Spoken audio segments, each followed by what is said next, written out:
It's the 2K Sports pregame show. With the Diesel and the Jet, this is Ernie Johnson. Welcome to the NBA on 2K Sports.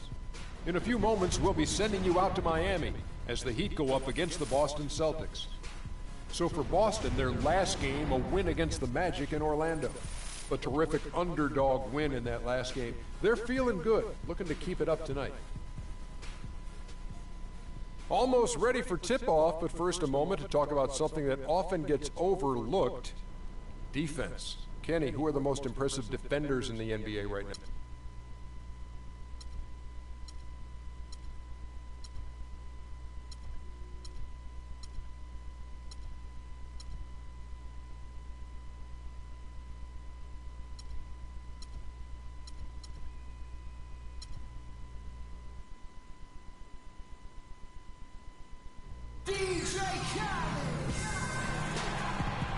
Welcome, sports fans. Thanks for joining us. And it's time for NBA basketball on 2K Sports. This is Kevin Harlan with Greg Anthony and Clark Kellogg alongside. And our sideline reporter tonight is Doris Burke. We'll see the Miami Heat defending home turf in the Eastern Conference. And guys, this is the first they're seeing of Boston. Last season, they had the upper hand in the series, going 3-1 against these guys. And they were able to take the season series in that matchup last year, but overall, two teams that were very similar in the standings.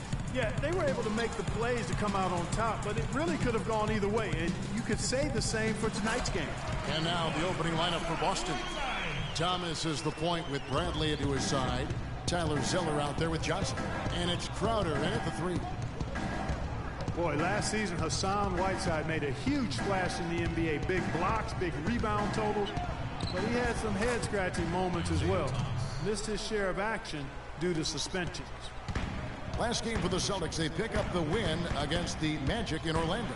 And were able to overcome what was a really poor shooting night. And you're not going to be able to win with a percentage as low as theirs that often unless you defend.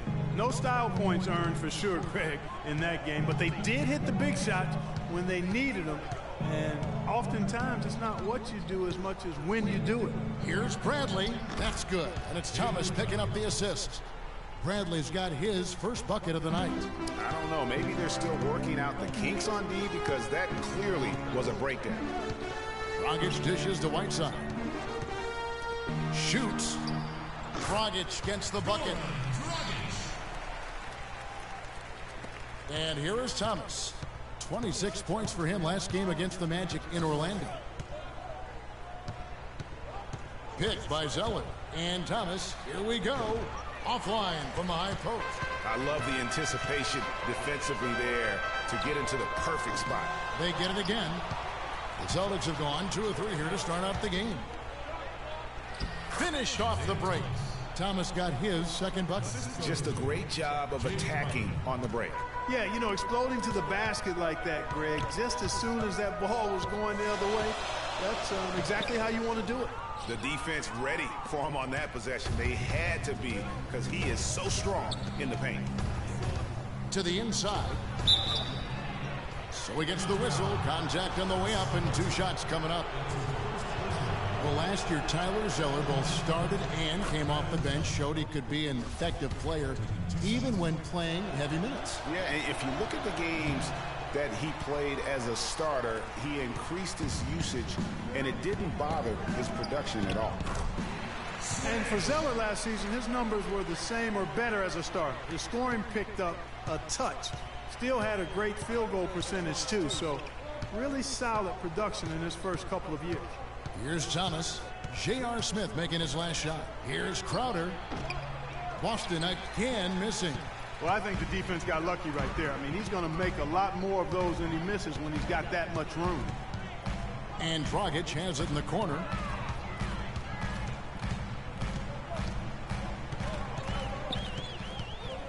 Clock at 6. There's Winslow.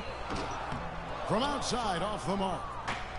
And I think the big thing for Zeller was that he found his role in the league. He knows he'll be an energy guy who has to make the most of his touches. And to his credit, he is nothing but a positive force on the floor. Now, here's Dragic. Following the miss by Avery Bradley. Dragic the pass to Winslow. The feed now to Whiteside. The jump hook. Down it goes for his third basket in as many tries. Another nice bucket down low. They've really been able to work the ball into the post effectively so far. Yeah, and I think we're going to see them operating a lot of their offense from the interior today. And the rejection by Love. In the foul on Avery Bradley. That's his first foul. I mean, I like the call. I thought the defense was just there a little late. Yeah, it looked like it. I mean, he kind of slid underneath as he got to the spot, too. And the Heat going with the whole new group on the floor. And a new group in for the Celtics. Olynyk, he's checked in for Tyler Zeller. Lee comes in for Amir Johnson. Evan Turner, he's checked in for Jay Crowder. And Marcus Smart is subbed in for Avery Bradley. And here is Thomas. After Jeremy Lin hitting the three, Thomas goes in, down low, Lee. That's good. And it's Thomas picking up the assist. Well, so far for Coach Brad Stevens, the Celtics have had nothing but praise for their outstanding young coach. No surprise for those of us who know Brad. The team is really moving ahead in the rebuilding process, and he gets a lot of the credit for that. And part of the reason why the Celtics are ahead of schedule in the rebuild is because of Coach Brad Stevens. He has everyone on the same page. You know what? You talk around the league about Coach Stevens, and other coaches are just astounded by his work ethic. People around the league think he's already a top coach and could be one of the greats by the time he's done if he stays at the professional level. Now here's Thomas, and he can certainly fill it up when they need him to. He's averaging almost 21 points a game. Nice ball movement by Boston. And the basket by Olynyk. Well, I tell you what, that is a lot harder than it appears. You've got to get your body angle just right to shield you from the defense. Lin kicks to Bosch. The 10-footer finds the target. Bosch has got his first points of the night. And if you're the guy who has to guard him, it is never going to be an easy night for you. Lin against Thomas. Here's Olynyk. No good on the triple. I'm shocked that didn't turn into 3 points. I mean, he makes you pay on those nearly every time. Nice shot by Lin. Lin's got 7 points in the game. They've wasted no time settling into their offense. Yeah, they're lasered in. I mean, really making the most of their possessions. Now here's Thomas. Lee, a screen on Lin. There's a screen. Smart, wide open, he fires. And it's Lin with the rebound. Good pick, but he just couldn't make it count. Yeah, nice job of setting the screen by his teammate there.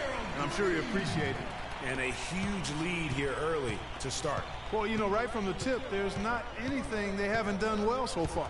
Here's Thomas. The Heat getting the bucket. It's in. That's his third field goal of the game. He's 3 for 5. Shots are just flowing for him right now, having a really strong quarter. Here's Lin.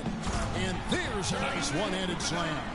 And how about the grasp they had on the game plan for this one?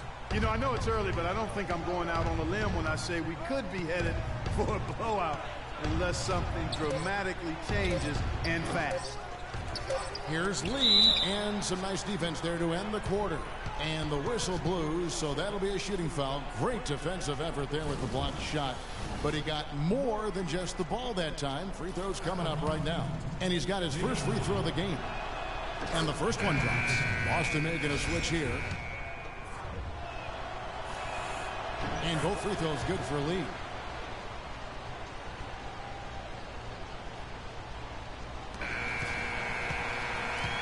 The scoring fast and furious as we end the first quarter. Heat out front. They lead by 8. And back. And he's signed in Toronto. He's been a big part of this team for years. And almost like a soccer atmosphere. I don't know if you've been to a soccer game overseas, but a lot of fans south of the border in the U.S. are surprised when they learn how passionate, Clark, the fans in Toronto can be. You know, Kevin, that's so true. I mean, when they get it going at the Air Canada Center, that place rocks. And it's great to hear Amir talk about how that pumps him up and makes him want to do it for Canada. And now the second quarter just getting set to start. And let's quickly break down the game we've been seeing from the Heat, guys. And we've really seen them get out and establish a real nice rhythm offensively in this game. Yeah, and they're finding ways to score more. Nice bucket there. I mean, they are playing really, really smart basketball. IQ basketball, smartphone basketball, whatever you want to call it. Even though the lead's not that large, they're still in charge right now. Bradley drives in. Zeller, a screen on deck. Shot clock at 6.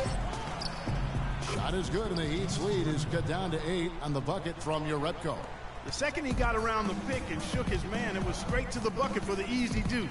Very, very well done. Last season, the Celtics had a solid 19-22 road record, Clark. Not the 500 mark most teams want, but a very good effort from a young team, and no one really expected that. Yeah, and you think about this team that's still growing and has a lot of youth. I mean, that kind of road record, very impressive. Their fans should be feeling pretty good about what the future holds with this group. Fires it up. And Bradley gets it to go on the assist by Jerebko. Bradley's got his second basket of the game. And thinking back on the Celtics, on the road, their away record doesn't tell the whole story. They won their last 7 road games in that tremendous playoff push. And some changes here for the Heat. Chris Bosh is checked in for Stoudemire. Love comes in for Cody Zeller. And J.R. Smith's subbed in for Gerald Green. Johnson, he's checked in for Boston. Isaiah Thomas comes in for Smart. Thomas against Dragic. There's the dish to Zeller. No good. The Heat go the other way with it. Another away from home note for the Celtics. They were 7-1 in road games against the rest of their division. Their role play was the driving factor as to why they made the playoffs. Smith for 3. Here's Bosh. Uses the glass to finish the layup. Bosh has got the lead up to 10 now for the Heat. And that'll increase their rebound advantage. They've definitely been winning that battle on the boards. You know what? No rebounds, no rings, and they've controlled the boards, and that's what's given them control of this game. Thomas, no luck. He's got to be disappointed with himself on that one. He has got to knock those down. Smith, that's it, coming off an assist from Dragic. And now it's a 12-point Miami lead. For Boston, they've gone 2 of 6 from the field in the second quarter so far. Thomas goes in. Can't get it to go. Dragic with some nice D. There was just enough defensive pressure to get him off balance and cause that shot to go awry. To the middle, here's Johnson. Good work defensively by Smith. The Heat leading by 12. Well, a scary moment for Chris Bosh last year. Had to be shut down, Greg, as we all know, for the season after a blood clot was found in his lung. You know, and Kevin, it really puts basketball in perspective. I mean, it happened right after the trade deadline, and obviously a huge blow to the Heat in terms of their push for the postseason. But fortunately, it looks like he's going to make a full recovery and have a huge impact this season. And you can count it. He'll go to the line with a chance to make it 3. Again and again, they're dissecting the defense and creating those high percentage looks from inside. And even under pressure in close, I think they've still done a good job maintaining concentration and converting the opportunities. Catching up on the changes with Miami. Whiteside's checked in for Bosh. Sanders comes in for Kevin Love. Winslow's checked in for Luol Deng. And it's Jeremy Lin in for J.R. Smith. Outside, Lin tries again, and it's laid in by Whiteside. Whiteside's got 8. And the defense just gets caught standing around that time and giving up the second chance opportunity. You know, that just can't happen. They need much more effort than that on the glass. And there's the whistle, fouled hard on the shot. He'll go to the line. And David Lee missing time early last season with that hamstring injury also opened the door up for Draymond Green to kind of take that starting power forward role. And give Lee credit, though. Didn't sulk, just threw himself into his new role as a super sub. Greg, you're talking about David Lee, the 2-time All-Star. Pretty much a starter most of his career, though. A big change, Clark, as he came off the bench this past season after he was injured in the preseason. Yeah, you know, you think about his game, though, Kevin. Highly skilled, mobile, smart. Gives you energy and scoring. I think he's ideal coming off the bench.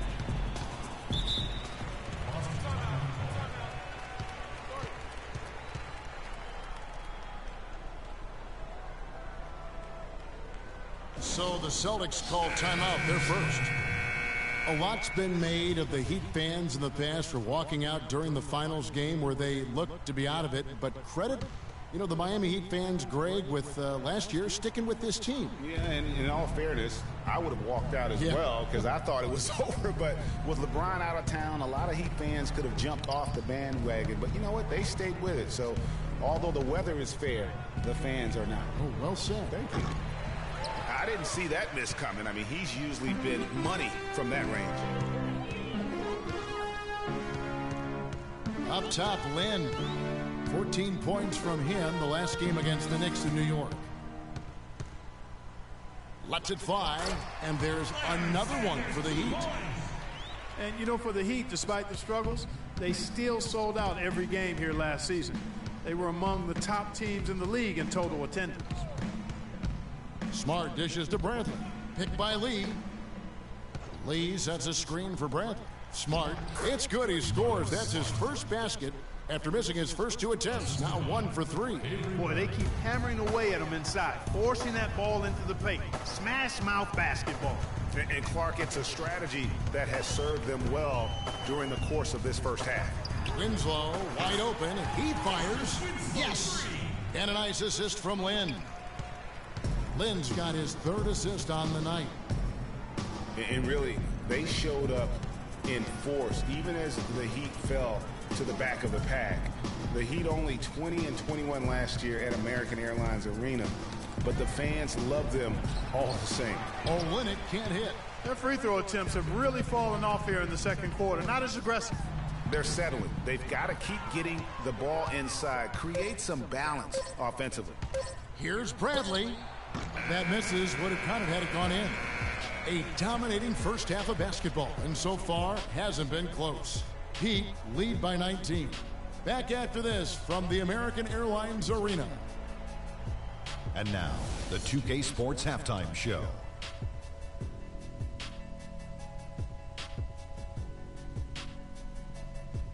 Well, 2 quarters down, 2 to go. Welcome back, Ernie Johnson, Shaquille O'Neal, and Kenny the Jet Smith as we start breaking it down for you.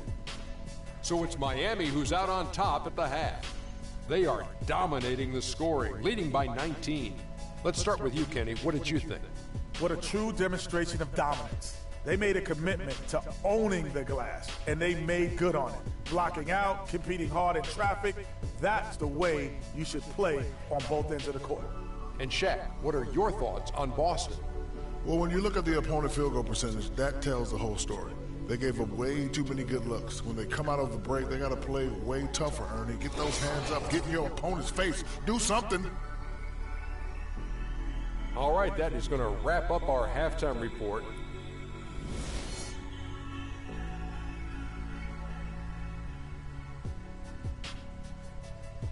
Give it up for your We'll get back to the action now. It's been a one-team show so far.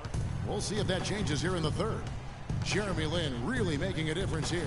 Yeah, and he's the ringleader of their offense. And what we saw in that first half with his ability to keep everybody involved is the reason why they're playing well. And that's just the thing. I mean, he knows how to share the sugar. He makes sure everybody gets a touch, and that keeps the offense balanced and productive. All fueled up and ready to go. Let's reset the lineups courtesy of Gatorade for the second half of basketball. On the floor for Miami, Dragic is out there with J.R. Smith. Then there's Whiteside. Then it's Winslow, and it's Love in at the power forward.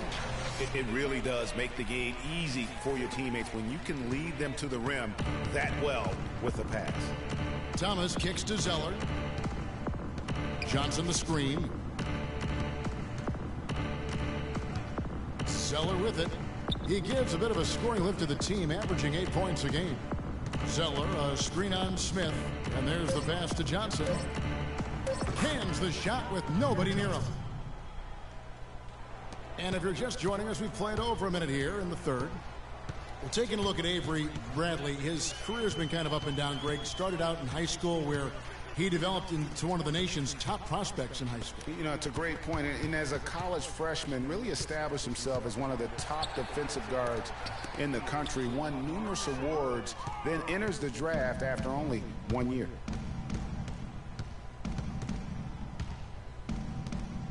And Thomas has it in the corner. That doesn't go either for Thomas. They've shown some strength in the paint today. Their work on the boards has been impressive. Guys, that's putting it mildly. I mean, they've been absolutely dominant. You know, with Avery Bradley, he was the 19th pick in the draft for the Celtics. The outlook for him was great, but then ball handling and shooting, injury concerns flattened out his development. He had a hard time getting over the hump for a few years, but he's over it now. And the Heat with some changes. Wash comes in for Hassan Whiteside. And it's Dang in for Winslow. Dragic against Thomas. Johnson with a screen on Dragic. Thomas passes to Johnson. That's in there. Thomas with the assist. Thomas got 4 assists in the game. And you know, getting back to Avery Bradley, he's been dynamite the last 2 years. He's finally found consistency with the mid-range jumper and plays a complete game of basketball. With just a little more seasoning, I really feel like the sky's the limit. Celtics trail by 18. Second half of play with just under 2.5 minutes gone. Zeller setting the pick for Johnson. In the corner, Bradley with it. Lets it go. And it's Miami with the rebound. Dragic has got his 5th rebound in this one. Stolen by Thomas. And J.R. Smith picks up the foul. That is his first foul of the game. Stoudemire's checked in for the Heat. Boston also with the sub. Jerebko's checked in for Avery Bradley. And the shot's good from Crowder. Crowder's got his 2nd bucket of the night. No matter what they've tried, the D just has not been able to deny them the ball in the paint. And it's a big key thus far in this game, Clark, because whenever they've gotten the ball in the paint, good things have happened.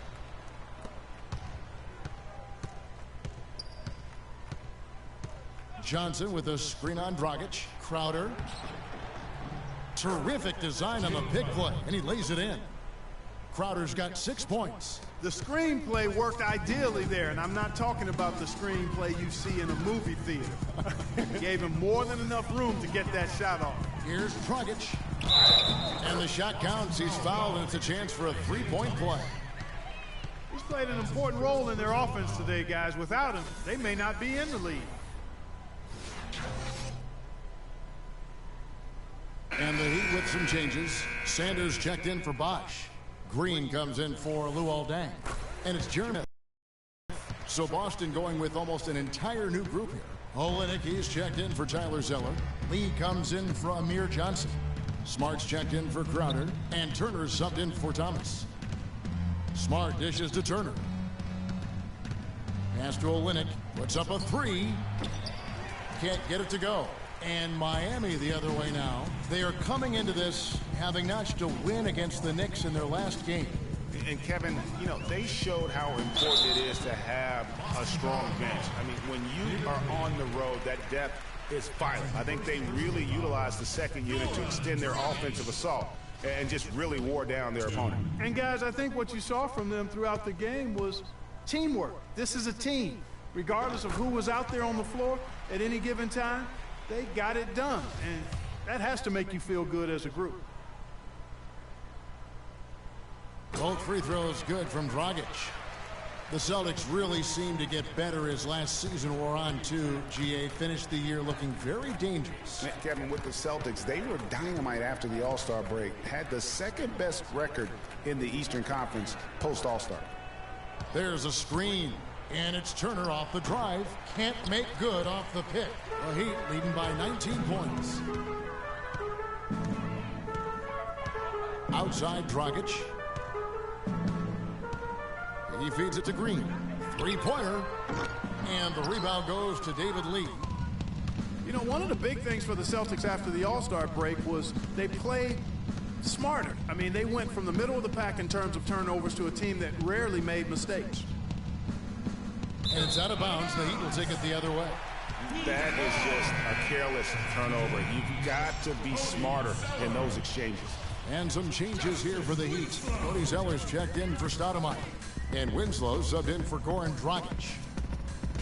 Yeah, that's a good point about the Celtics and their turnovers. Last year, after the All-Star break, they were 4th in the league in limiting their mistakes. They played well beyond their years down the stretch. An open jump shot there, and their D not putting up any resistance today.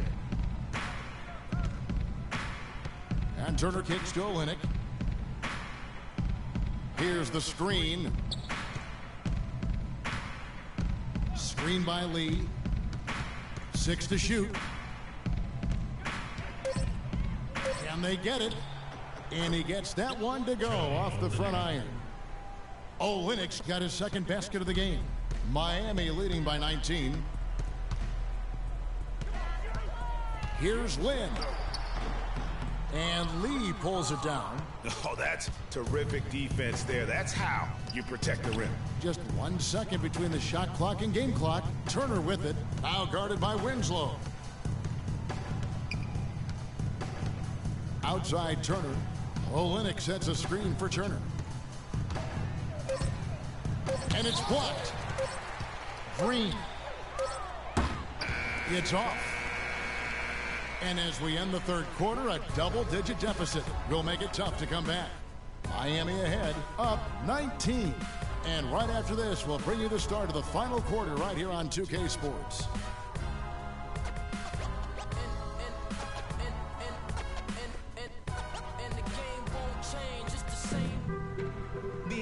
And we're getting underway here in the fourth quarter. The scoreboard tells the story in this matchup, but we'll see how much things change up here.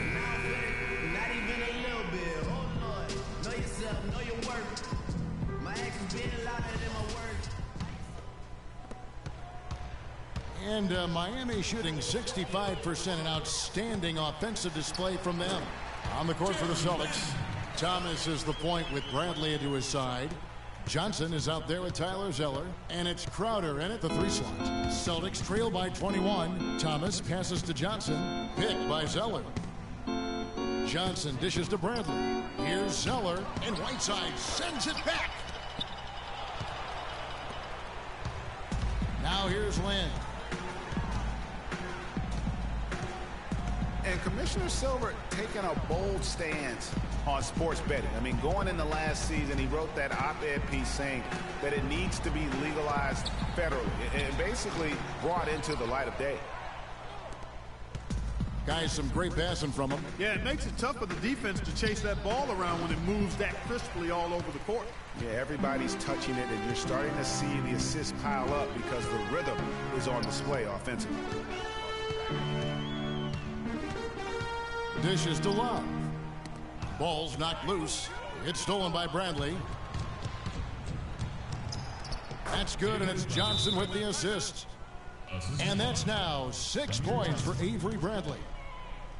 And Hassan Whiteside of Miami had the breakout year of all breakout years. Clark, he blew up in the right way last season. Averaged a double-double over 48 games. Yeah, and great to see for Whiteside because he did have some issues prior to the breakout year, and it's nice to see him find his stride and produce with that awesome talent he has.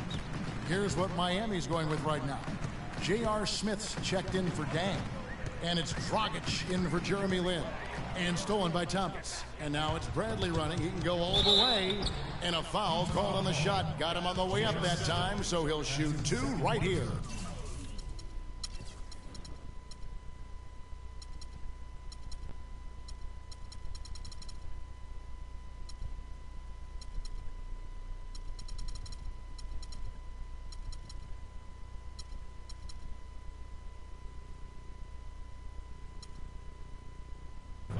And you know what? Very close to a three-point play right there.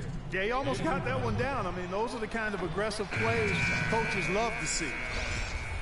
And talking about Whiteside, he isn't completely out of the woods yet. I mean, after a couple of ejections last season, his teammates publicly condemned his actions. They questioned his maturity, challenged him to be more reliable, and for the most part, he was after those incidents. An amazing finish with a hand right in his face. And the Heat lead by 20.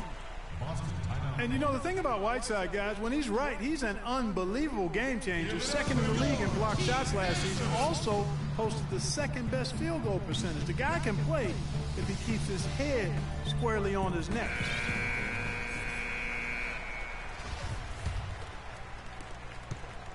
Celtics trail by 20.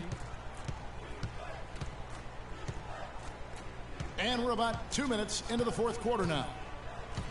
To the paint, up off the screen. How about the passing? They are moving the ball without any thought, without any individual agendas. Yeah, and it's really fun to see that kind of unselfishness. Really hard not to appreciate all the assists they've racked up. The wide open look here for Bosch. Misses the three. The clear look at the hoop. He doesn't miss many of those. Zeller, a screen on Smith, inside, and the jam by Tyler Zeller. And just a step ahead of the D in that possession there, making the pass. Nice assist.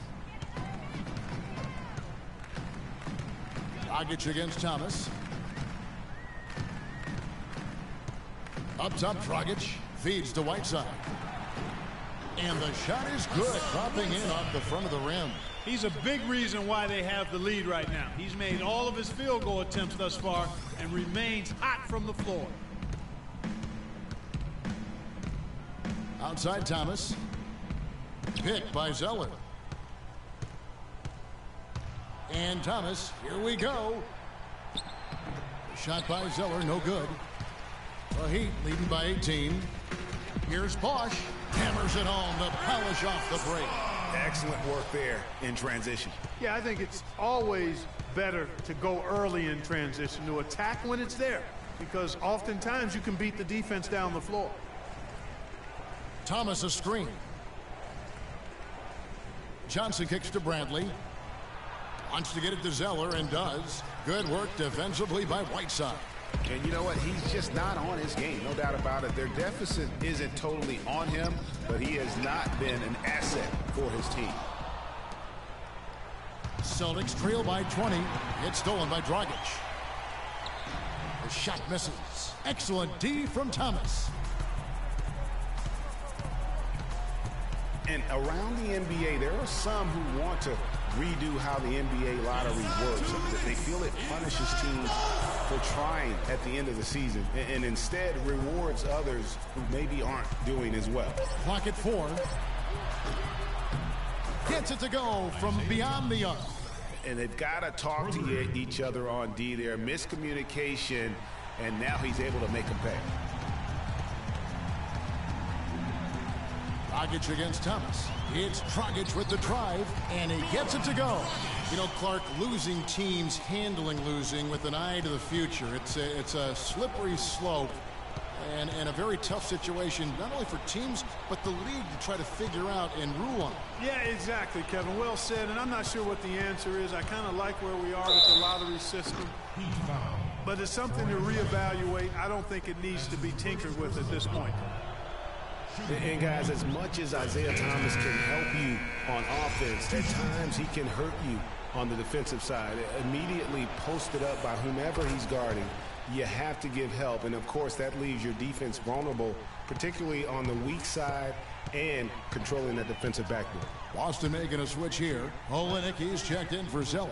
Jerebko comes in for Amir Johnson. Evan Turner, he's checked in for Crowder. And Marcus Smart is subbed in for Avery Bradley. Johnson, the pass to Lynn. That's in, coming off an assist from Johnson. And it's 13 points here for Lynn.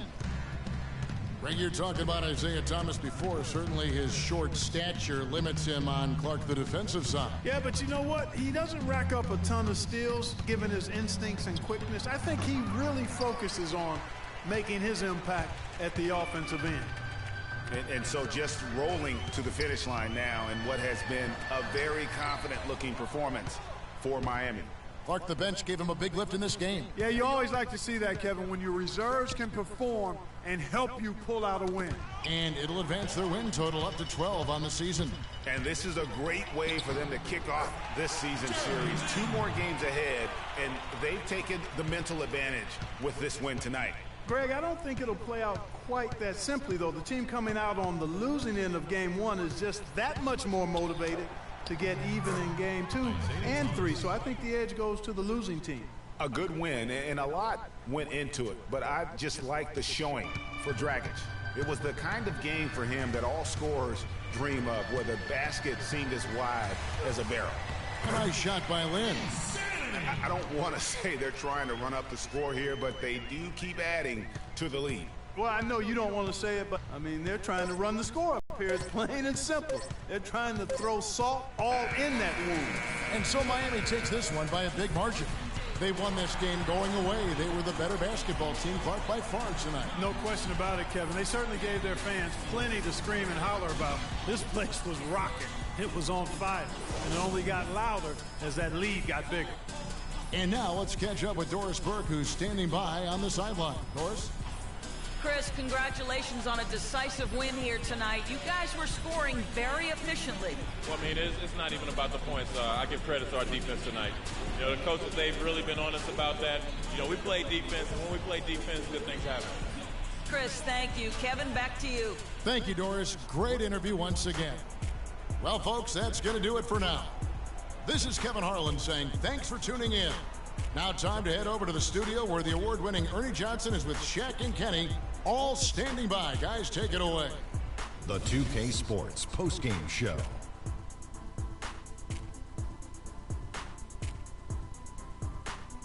And Ernie Johnson here again with Shaquille O'Neal and Kenny Smith. Let's take a look at our Jordan player of the game.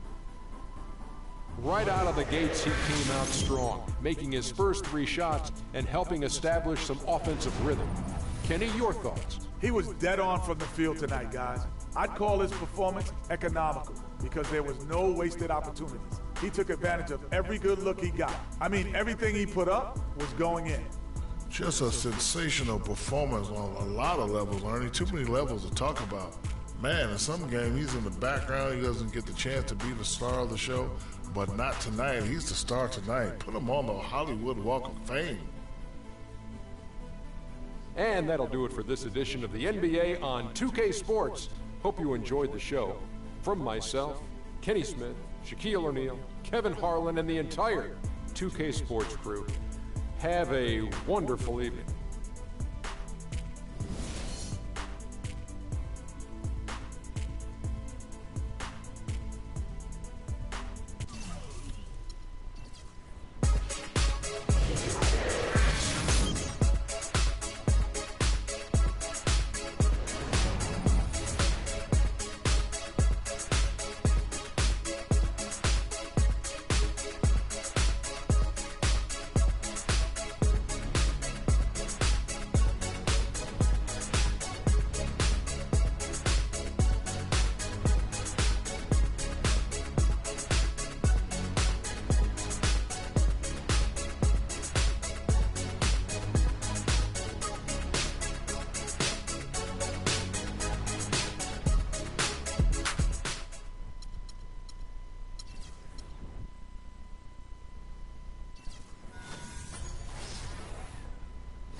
It's pregame show.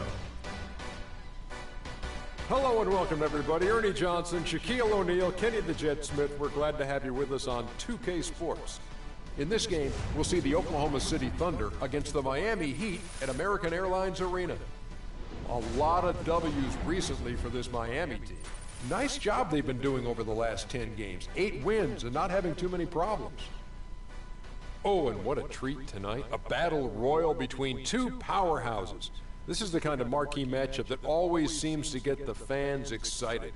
Shaq, what are we in for tonight? You know what, Ernie, when you're a great team, you want to establish your dominance over other great teams. This makes the matchup competitive. I want to see some elbows thrown, some flagrant fouls, some...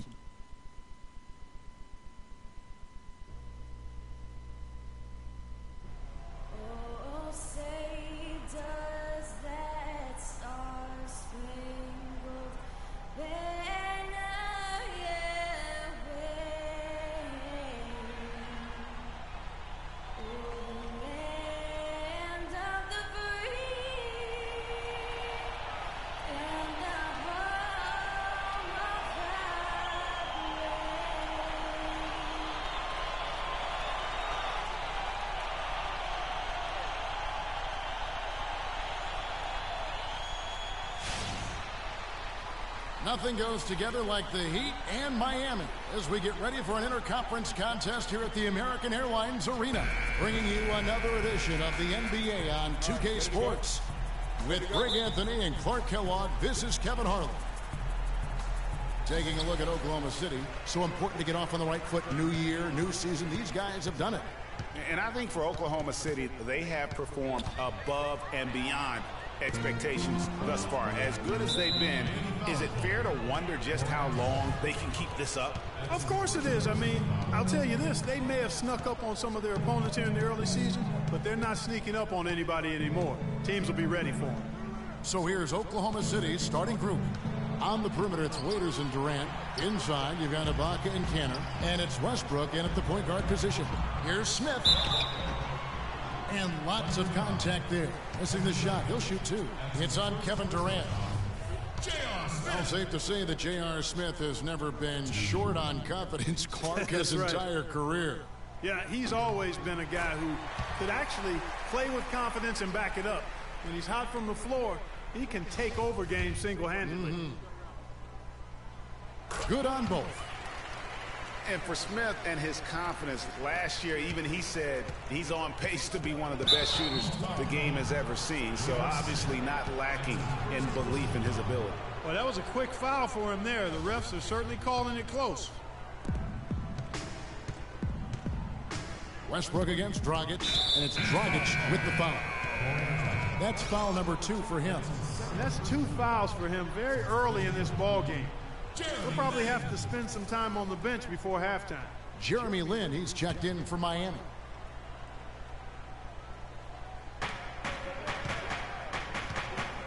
Outside Durant unloads from 13.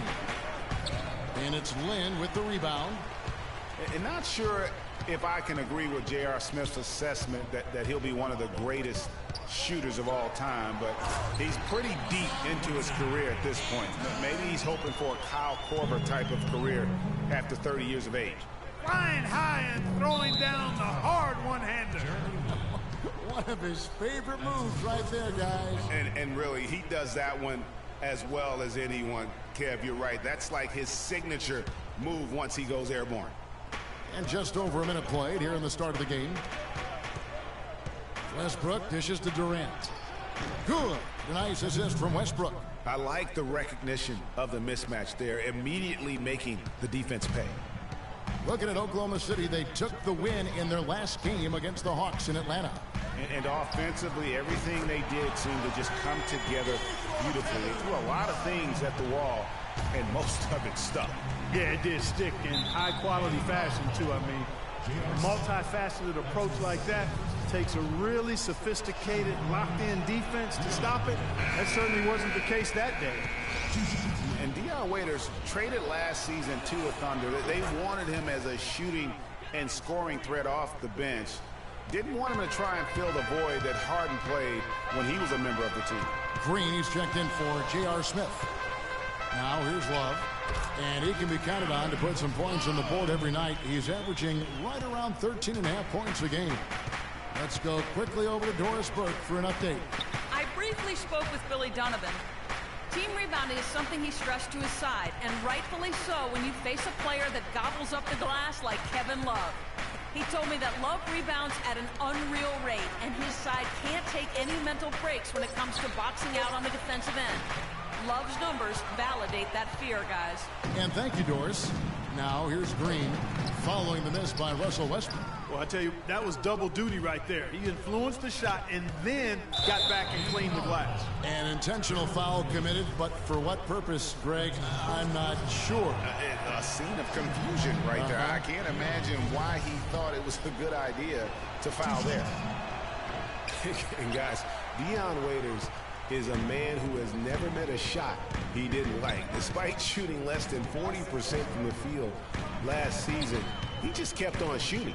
Now, every once in a while, he'd get hot and it would look good.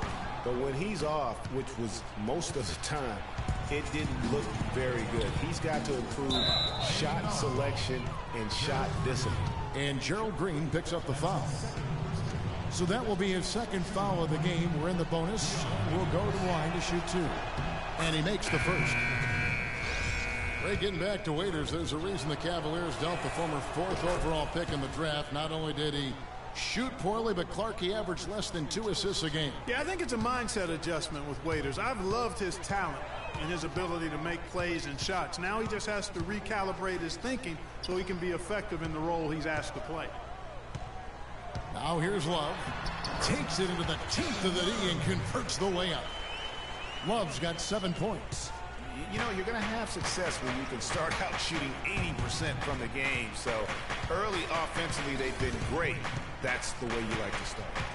Here is Durant. He had 25 points in the win against Atlanta. And I thought the contribution he made by just generating contact, getting to the line was outstanding, guys. I mean, he picked up a lot of points at the stripe. Well, Heat leading by 6. Outside, Lynn. Pass to Love. The shot. And the rebound goes to the Thunder. The inside just a bit too congested for him to get the usual shot he would have with rhythm. Waiters with the ball. Now guarded by Winslow. Westbrook with a wide open look. The Thunder with another miss.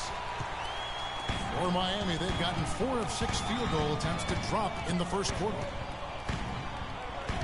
Lynn, that's a 2-pointer. Off to a good start as he hits his first shot attempt. Oh, this is the kind of start they were hoping for. Yeah, shots falling. Off to a very good start offensively as a result. And Waiters kicks to Westbrook.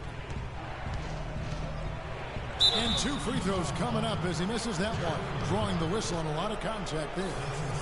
A lot of ferocious dunkers in the NBA, but what could you say about Westbrook as maybe the top dunker right now on that list? Well, the ferocity, the tenacity. I mean, he's almost angry when he takes it to the basket the way he does. I think that's part of what makes him so special.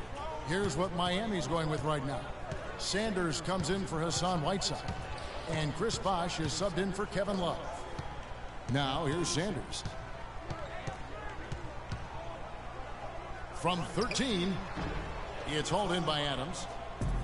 And, you know, with Westbrook, it fits right in with how he plays. I mean, he is relentless when he goes at the rim and takes out any contact he felt on the way to get there. Excellent vision by Durant out there. What a nice pass. So it's Miami now. The Thunder making the shot. In the pass to Bosh. McGarry with the steal. Augustine dishes to Adams. And the shot is good. Adams has got his first 2 points. And one last note, guys, about Westbrook. He dunks on purpose. I mean, last season he said that he dunks so hard to discourage any defender from blocking his shot or even contesting him. Now here's Lynn. 17 points for him last game against Boston. They really can't allow him too many open looks like that. I mean, that's just inviting trouble. We've got 33 seconds left in the first quarter. There's the screen. And here's Westbrook from the arc. And it's Westbrook again missing. He's been wayward and just off on about everything he's put up in this period. Westbrook against Lynn. Stolen by Westbrook. And now a fast break for the Thunder. Westbrook leading the charge. Another miss by Westbrook. And a wide open look for Lynn. Buried from outside. But I don't know. I think we may see a review here. That was pretty close. And it looks like they are going to review the play. The question, did he get the basket off in time? And to me, guys, it looks pretty clear-cut on the instant replay. I mean, the ball was out of his hands in time.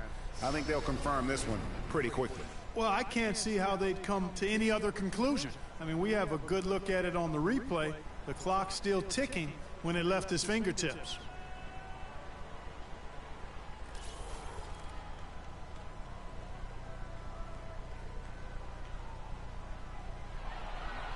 And they've taken a look at it, and they've overturned the call. They've overturned the call.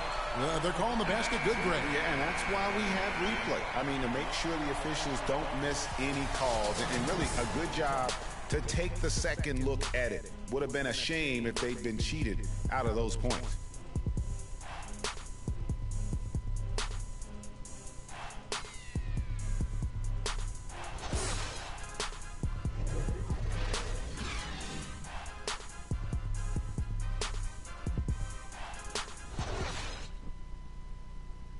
And a moment now to hear from Steven Adams as he reflects back on a life growing up as the youngest of 18 children. Hard to imagine growing up in such a huge family, but it sounds like maybe it prepared him for life in the NBA. Yeah, got him outside of himself and toughened him up a little bit. No question about that. Wow, 18? That's mind-boggling. That is amazing. Yeah. All right, the second quarter beginning in just a moment. And before we move on, what do you guys think about what we've seen so far from the Heat? I tell you what, defensively, they have been in tune with one another as intense as I've seen. Yeah, nice job helping out on the rotations and drives, doing really good work at the defensive end. All fueled up and ready to go. Let's reset the lineups courtesy of Gatorade as the second quarter gets going. So for Oklahoma City right now, on the perimeter, it's Waiters and Durant. Adams is out there with Nick Collison. And it's Augustine in at the point. Thunder trailing by 8. Amari Stoudemire, with the change of scenery last season, was bought out by the Knicks, signed with the Mavs midway through the season. That was the best thing to happen to Stoudemire, in my opinion, Kevin. He got to play playoff basketball again, and we know that wasn't going to happen in New York. Just over a minute gone here in the second quarter. Outside Dragic. Bosh. No one around him. A three-pointer off the mark. You know, even though he missed that three-point shot, I think the defense has to do a better job of challenging the shot. Yeah, as a coach, you can really ill afford to have those types of opportunities presented against your defense. Yeah, not sure what that was about. I mean, talk about a brain cramp. Yeah, yeah, completely a brain fade. I don't know where that came from. Just lost sense of time and the situation. Zeller is checked in for Miami. Love comes in for Goran Dragic. And a closer look here at the scoring breakdown for the Heat. Well, I'll tell you what, they must have had a good shoot-around because they've been fantastic from long range so far, fellas. And also another aspect of their game that's been super so far tonight is how they've been sharing the basketball. And it's Green with the jam. Kevin, I tell you what, when he gets to the rim like that, he's really hard to stop. Yeah, he can get up a few notches higher, there's no doubt. And that's how the game is played on the inside. You can play over the top. You've got a great advantage. Ibaka, no luck. They've done their part here to run down a lot of missed shots. A solid rebounding effort. Yeah, energy has been the difference, and they're fighting for every loose ball and giving as good as they get on the inside.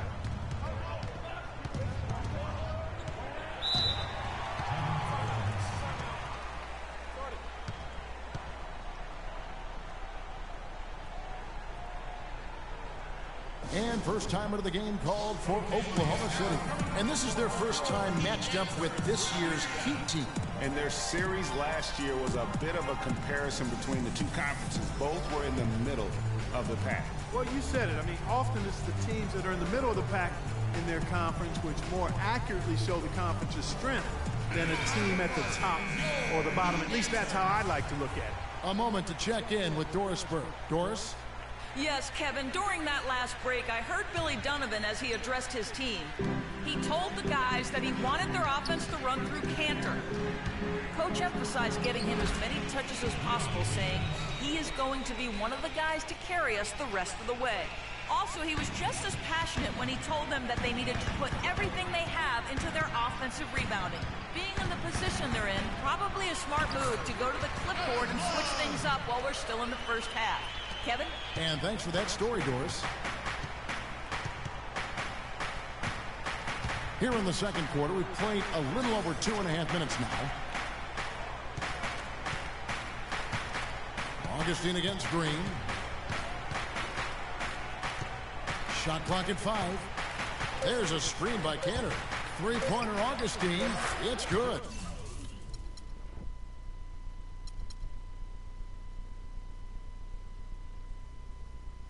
He makes his first shot of the game. That was big because they dug a big hole in the first quarter, but starting to show signs of life.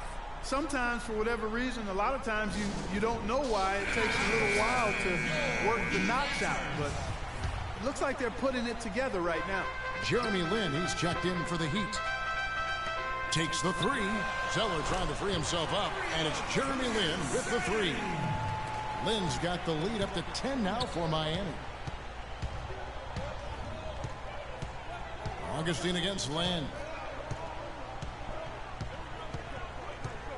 Just under 3.5 minutes played here in the second quarter. Waiters gets a wide open look. The basket is good. The assist from Augustine. 8 points for Dion Waiters.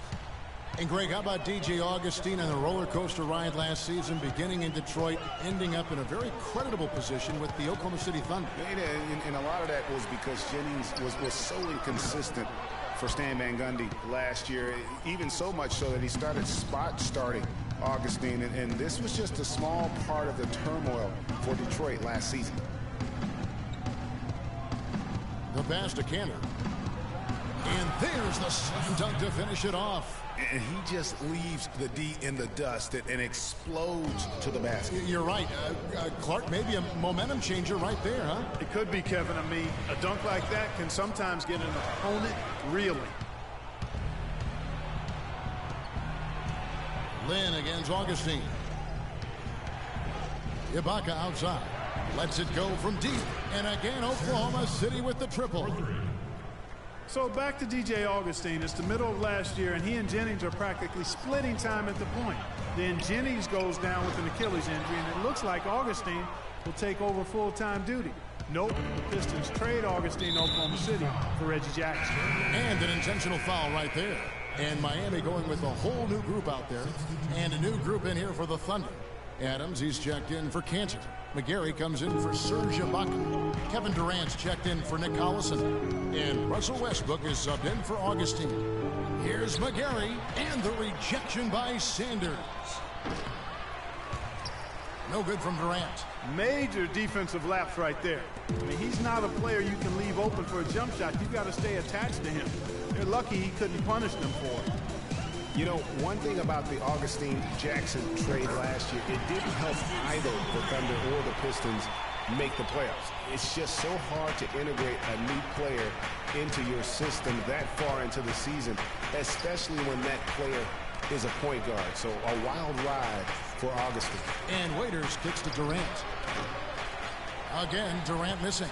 Good pick, but he just couldn't make it count. Yeah, nice job of setting the screen by his teammate there, and I'm sure he appreciated it. Out to the wing. Here's Whiteside. A tad short, but it's good off the front iron. And it's a 7-point Heat lead. Thunder have gotten 7 of their 12 field goal attempts to drop here in the second quarter. Up over 50%. Down low, Durant, and it's blocked by Dang. Now here's Winslow. He's covered by Westbrook. Now Winslow shoots the three, and it would have counted had it fallen, but it's offline. And so we wrap up the first half. Heat out front, up by 7. And now let's catch up with Doris Burke, who's standing by on the sideline. Doris? Kevin, it seems you guys are playing with a ton of confidence tonight. How do you sustain that into the second half? Yeah, have a decent little rhythm going, especially with the whole team. So we just need to put together the second half on the defensive end. If we do that, we'll be okay. Kevin, thanks for your time. Guys, back to you. Okay, Doris, much appreciated. The 2K Sports Halftime Show.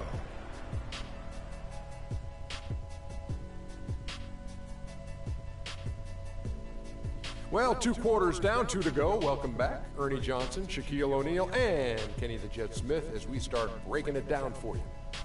So it's Miami who's out on top at the half. They've got the 7-point lead. And we'll start with the big fella, Shaq. What you see from them out there? Well, they've been playing with some toughness. And it's led to a nice lead for them, not just on the scoreboard, but in the rebounding numbers. And now they need to stay mean, Ernie. Cannot lose that edge in the second half. And over to Kenny. Your thoughts on the Thunder? Well, right now, they're getting a little embarrassed on the defensive end. They got outshot in the first half. But that's because no one put their foot down on defense to stop it. So in the second half, they need to play much more disruptive defensively. They have to do whatever it takes. All right, that is going to wrap up our halftime report.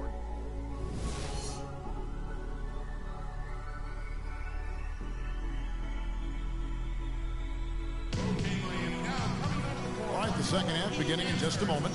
Kevin Love really has his fingerprints all over this one. Always been a dynamic scorer, and we saw in that first half the entire repertoire on display. Yeah, he's a hard man to keep down, and so far they haven't found the answer for him. I don't know if there is an answer for him, quite honestly. You know, and Billy Donovan, the Oklahoma City Thunder, were able to pull him away from the college game last season, signed him to a 5-year deal in the middle of last year's playoffs. Kevin Love out there with Winslow. Then there's J.R. Smith. Then there's Whiteside. And it's Dragic in at the point guard. So that's who Eric Spoelstra starts the second half with.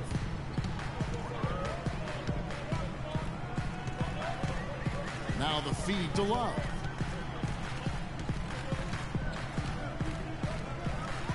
It's in, and he's a very efficient 5 for 6 on the game. And for Billy Donovan, we were talking about him. He had been with Florida for so long, the Gator program built by him. It'll be a big change. He had been thinking about it, though, before. He almost took, remember that Greg the Magic job back in 2007? You know, there was a change of heart for him with the Orlando gig. And Donovan's done nothing but win at Florida, and he'll have that same pressure to succeed with the high expectations with the Thunder. The basket counts, and one. He'll go to the line with a chance to make it a 3-point play. How about the way he's able to angle his body to shield the big fella off and still get the finish? You've got to be clever with your sleight of hand when you get inside and try to finish against the bigger guys, and he made it look easy that time. And it was a very public falling out between Goran Dragic and the Suns front office. That was a real tense few weeks there before ultimately he was traded. And Waiters kicks to Cantor with the shot. And he was fouled on the way up. 2 free throws now for him. And, of course, Dragic was traded to Miami last season. Said he felt betrayed by the Suns front office, which spurred him wanting out of Phoenix and to South Florida. Yeah, you know what? We'll never know the whole truth about that situation, but Dragic said they told him one thing with personnel and did something else. Yeah, and a big year for Enes Kanter last season. I mean, traded from the Jazz to the Thunder and finally saw the minutes that he was hoping for. Here's Smith. It's rebounded by Oklahoma City. Cantor's got his 4th rebound in this one. Durant, the pass to Westbrook. Back to Durant. And it's denied. But they recover it. Just 5 on the clock. Waiters dishes to Westbrook. For 3, Durant. Durant with another miss. And Cancer did play well with the increased minutes last season, Clark. Averaged a double-double after the trade. I think it was a great fit for him in Oklahoma City. He still has work to do, but now that he feels like he's in the right environment, I think we're going to see that great potential of his start to come to fruition. Boy, I really love the way Dragic spreads that ball around.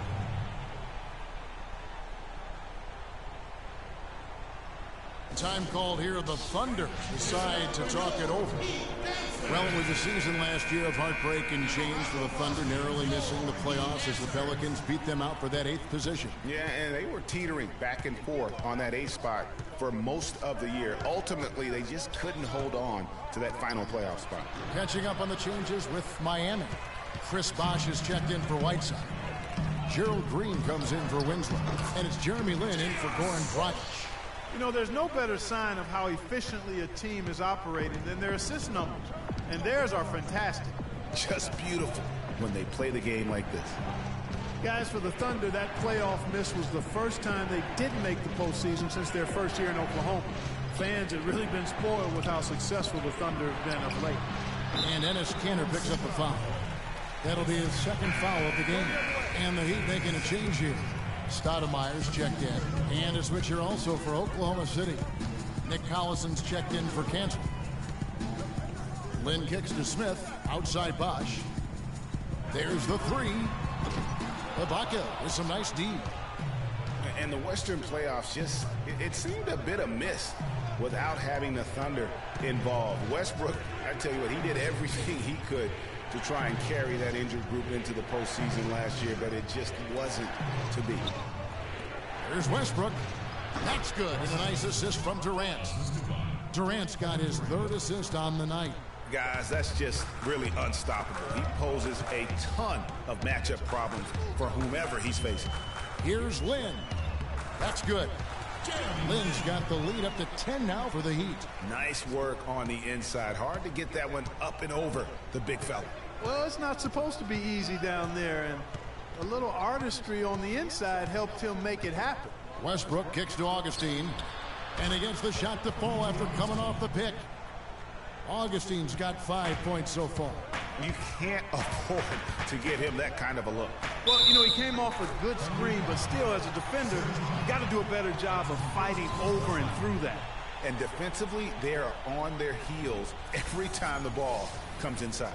Yeah, I think they've got to ramp up the aggressiveness, Greg. I mean, if they don't, things are just going to get worse from here.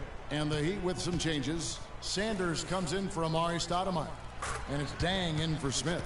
And then for Oklahoma City, Adams, he's checked in for Collison. And Mitch McGarry subbed in for Serge Ibaka. And Adams kicks to Westbrook. Augustine against Land. Augustine passes to McGarry. And he gets it to go. There you go again. A nice kick out after the D had collapsed on him. Miami leading by 9. Lynn kicks to Bosh. There's the pick. Back to Lynn. Lets it go from deep. Again, the miss by the Heat. Well, it was Miami winning their last game against the Boston Celtics. And the thing I took away from that one was just how valuable their guys coming off the bench were. I thought the reserves were the difference in the game, Greg. I mean, a lot of the scoring came from the bench.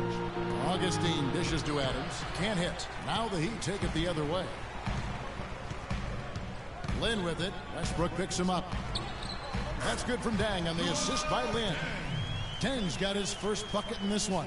Heads up play there, guys, on the assist and the finish.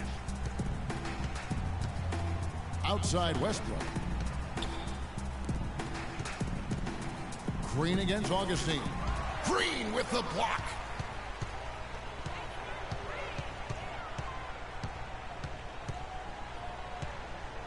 Lynn against Westbrook. Lynn kicks to Green. And another basket for Miami. 32 seconds left to play in the third. Augustine passes to Westbrook. Green against Augustine. Passes it to Adams. McGarry dishes to Westbrook. Down to 5 on the shot clock. Some solid defense there from Lynn. That is some tough defense there against one of the better finishers in our game. From downtown, shot's good. Lynn's got 8 here in the quarter. And the lead continues to increase. They are just playing flawless basketball at both ends. Greg, I can't identify an area where this team has underperformed. I mean, they've been 5-star in every category.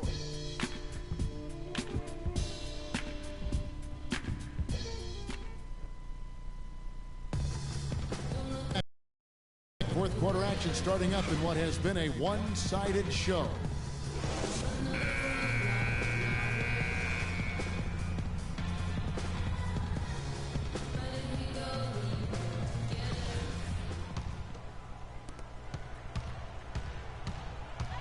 So the Thunder 5 right now. Durant the 3 and Ibaka the 4. Westbrook the point with Waiters at the 2. And it's Cantor in at the 5 down low. Dang with the bucket. There's 6 points on consecutive 3 balls.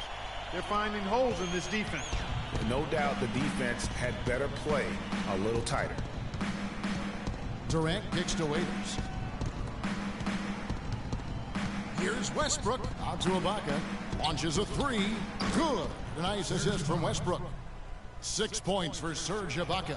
Great opportunity right there. He's got such tremendous length. He can just rise up and get separation for the 3. Dragic the pass to Love. Again, the Heat good for 2. Not surprised at all. He's shooting it well and scoring points in bunches. Waiters dishes to Cantor. Out to the right wing. Cantor with a screen on Dragic. And Westbrook, here we go. Dragic with some nice D. It's a +5 advantage for them in the rebounding category after that board. Very steady with their work on the interior. Really a well-rounded effort overall. That's good. And the Heat lead by 20. Another gap in the defense found there, and they've really had their number today.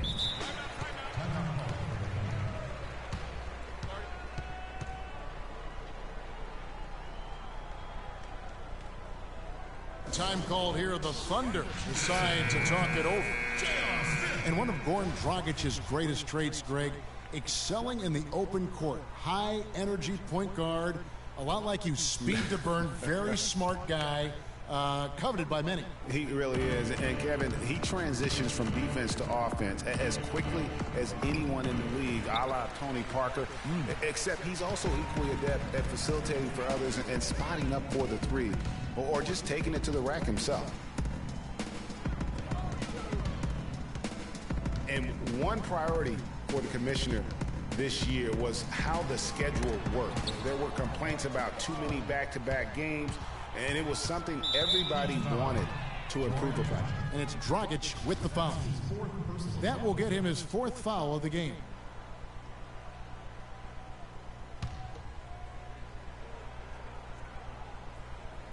Last quarter of play, about 2 minutes in now. And again, no good by Oklahoma City. Greg, as you said, the NBA schedule was something that needed change. Players were getting worn out with all the back-to-back games, Clark. You've been through it and you know firsthand. And it's not just the back-to-back games, Kevin. It's the 4 games in 5 nights or the 7 and 10 days. The league office knows the NBA is at their best when teams are rested. And kudos to the league for doing something about it. Durant kicks to Westbrook. Outside for Durant. And that comes off the assist by Russell Westbrook. Westbrook's got 4 assists in the game. The Heat leading by 20. Pass to Smith. The baseline jam. And it's Miami with another. We're seeing the shots start to fall for them now. Yeah, exactly. I mean, this has been an extremely efficient second half for them up to this point. And Waiters kicks to Cantor. Feeds to Westbrook. It's good from about 19 feet. Timeout call for the Heat.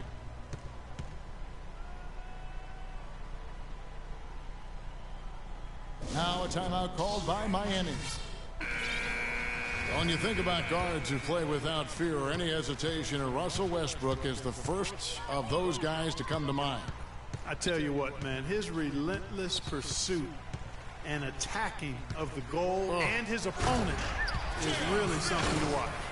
Fantastic dunk, and he decided to hang around up there for a while, Kevin. Well, maybe, you know, he didn't want to land awkwardly. I don't know. Oh, guys, come on. You know, he's up there posing. He's posing for the photographers. That's all that's about.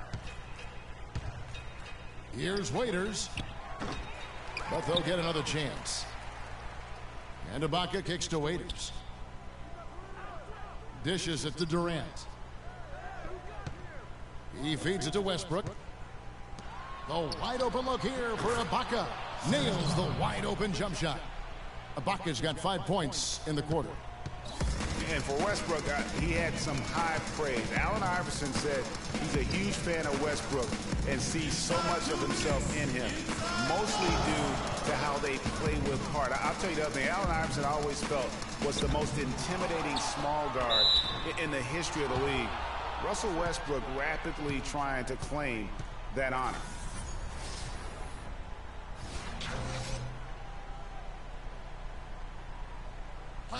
You know, I was thinking back to that Iverson quote on Westbrook.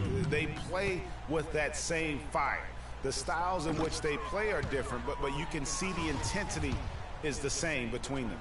You know, it hasn't always been the case in the NBA, but parity is at a great spot right now. Every team can compete for a title or end up last in their conference, it seems. It's something the NBA wanted and ultimately now has achieved. Catching up on the changes with Miami.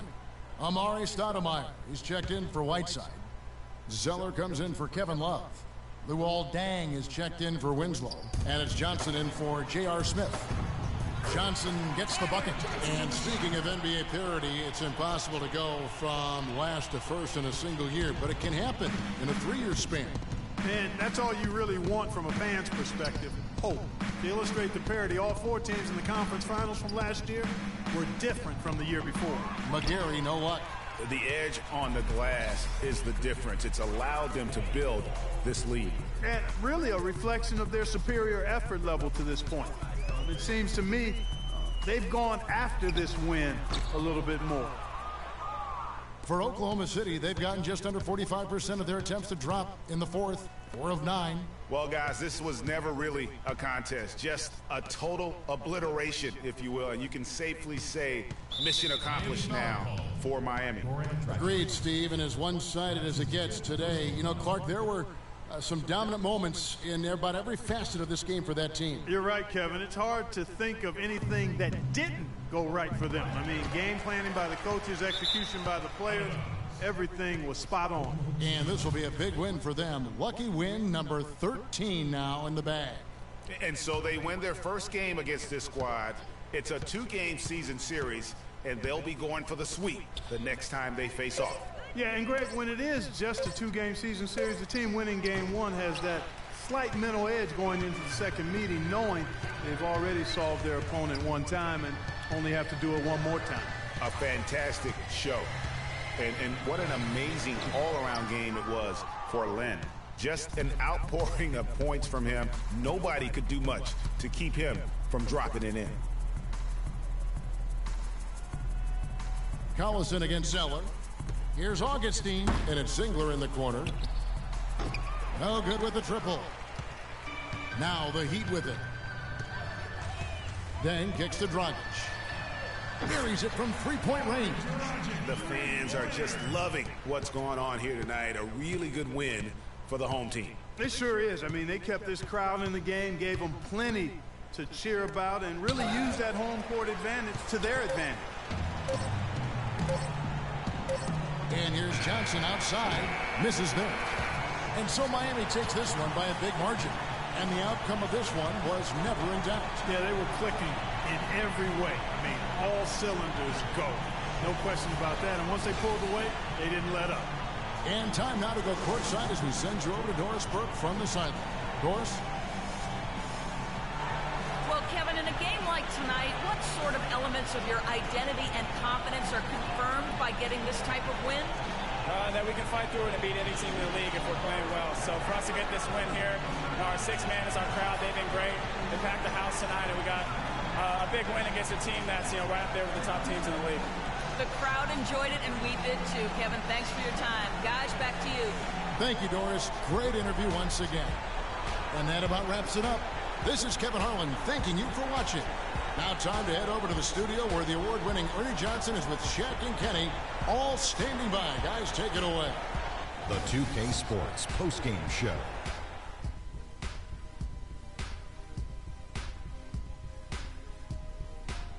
Hello again, everybody. Ernie Johnson, joined by Shaq and Kenny the Jet. Now let's take this opportunity to check out our Jordan Player of the Game. Just a sensational performance on a lot of levels, Ernie. Too many levels to talk about. Man, in some games, he's in the background. He doesn't get the chance to be the star of the show. But not tonight. He's the star tonight. Put him on the Hollywood Walk of Fame. I can't imagine a player having a better night from the field than he had tonight. His shooting percentage was off the charts. He used every trick in the book to get those high percentage shots. He shot from every direction, and there was a little bit of luck here and there, but he was on fire. And that'll do it for tonight. For Kenny Smith, Shaquille O'Neal, Kevin Harlan, and our illustrious 2K Sports crew, this is Ernie Johnson. Have a good night, everybody.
It's the 2K Sports pregame show. Greetings, everybody. Welcome to 2K Sports. I'm Ernie Johnson, and it is my pleasure to be with Shaquille O'Neal and Kenny the Jet Smith. Tonight, it'll be the Cleveland Cavaliers going up against the Miami Heat at American Airlines Arena. The wins have been coming pretty steadily for the Heat. Over the first half of the season, we've gotten a good sense of what this team is capable of. When they're on, which they have been consistently, they are an excellent unit. And you hear Kyrie Irving's name, and you think of a playmaking point guard. But he is as deadly a shooter, Kenny, as anyone in the league from time to time. I mean, the guy won a three-point contest, so no surprise there. You know, he's averaged, 2 to 3.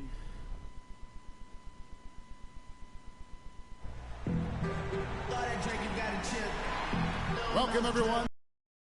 It's time for NBA action, coming to you live on this Saturday night. This is Kevin Harlan with Greg Anthony and Clark Kellogg, and our sideline reporter, Doris Burke. And for the Heat, we've got another hometown game here in Miami. The Cavaliers beat them last time when these two teams met in Cleveland. And boy, that was a tough one to lose, guys, but they played well throughout that game, just unable to convert down the stretch.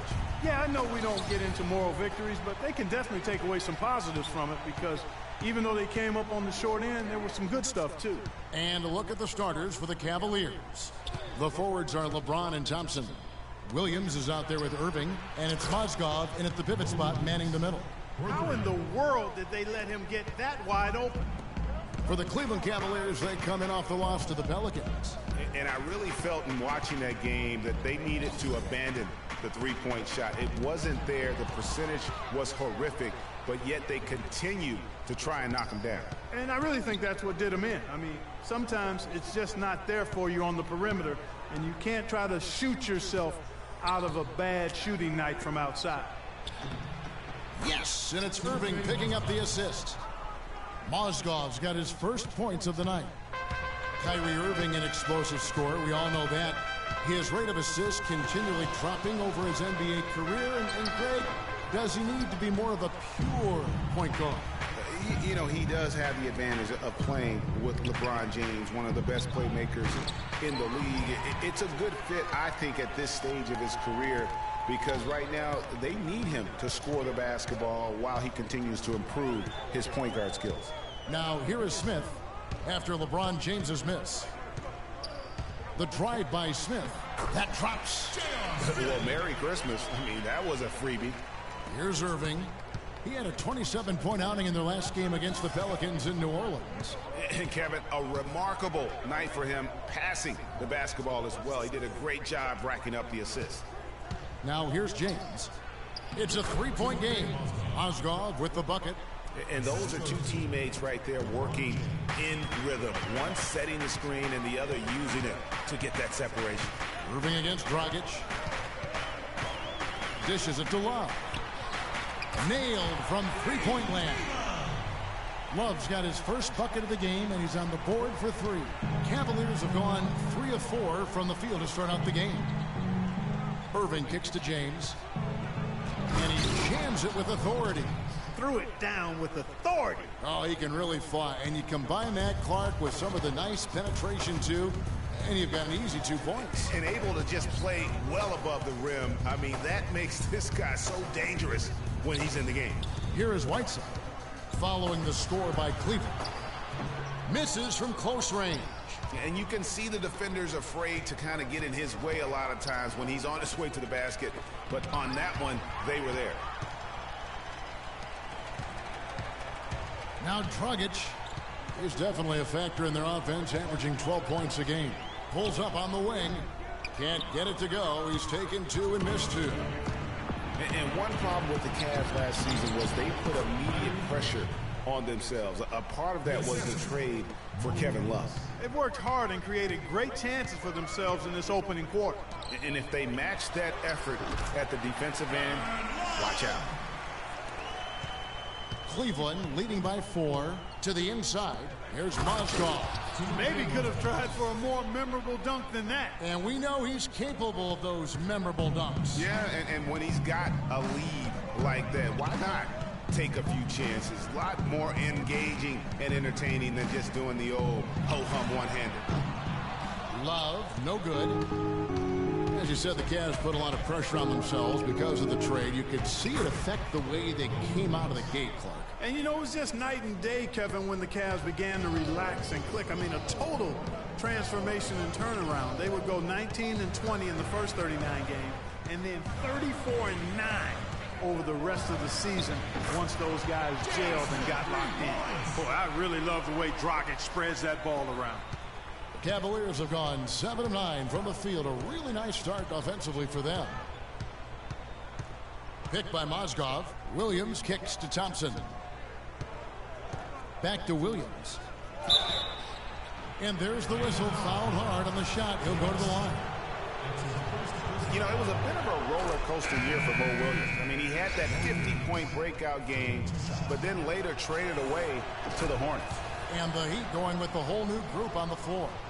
And the Cavaliers will go with a different look here. Anderson Varejau's checked in for Mozgov. Haslam comes in for Thompson.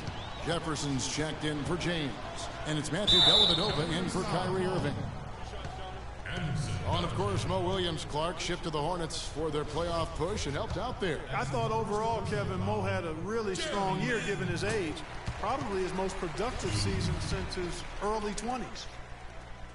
And the hope for Jeremy Lin last season was that he'd take a step forward in his development, but it almost was the opposite in his play. And that can happen. You don't always go a straight line north in your improvement in this league. He'd been on an upward swing as far as his shooting accuracy, but last season was the worst since his rookie year in that area. The Heat trail by 5. Let's send it over to Doris Burke, who caught up with head coach David Blatt. Doris? A big factor in today's game, he said, is how they are able to handle Chris Bosh. He said often in games, Bosh is the X factor with his ability to gather rebounds and finish off chances inside. In order to keep him from dominating the fight on the glass, they'll have to match his intensity every step of the way. Guys? Thank you, Doris. Here's Williams. The Heat knocking down the tray. Picked by Varejau. 5 on the clock. Williams with the ball. Now defended by Sanders. He sticks that one in from 20 feet away. 9 points for Mo Williams. And talking about Lin last season, he never quite gelled with what they were doing in Los Angeles. Both he and Kobe need the ball to be effective. And I got a feeling you guys know which one of those two is going to get it. Well, if you like offense, that's what you're getting here early on. This has a little bit of playground feel to it, fellas. I mean, forget about defending. Just outscore the other team. Let it fly. Now, here's Jefferson. Quiet so far offensively, searching for his first points of the game. There's the triple. The shot no good.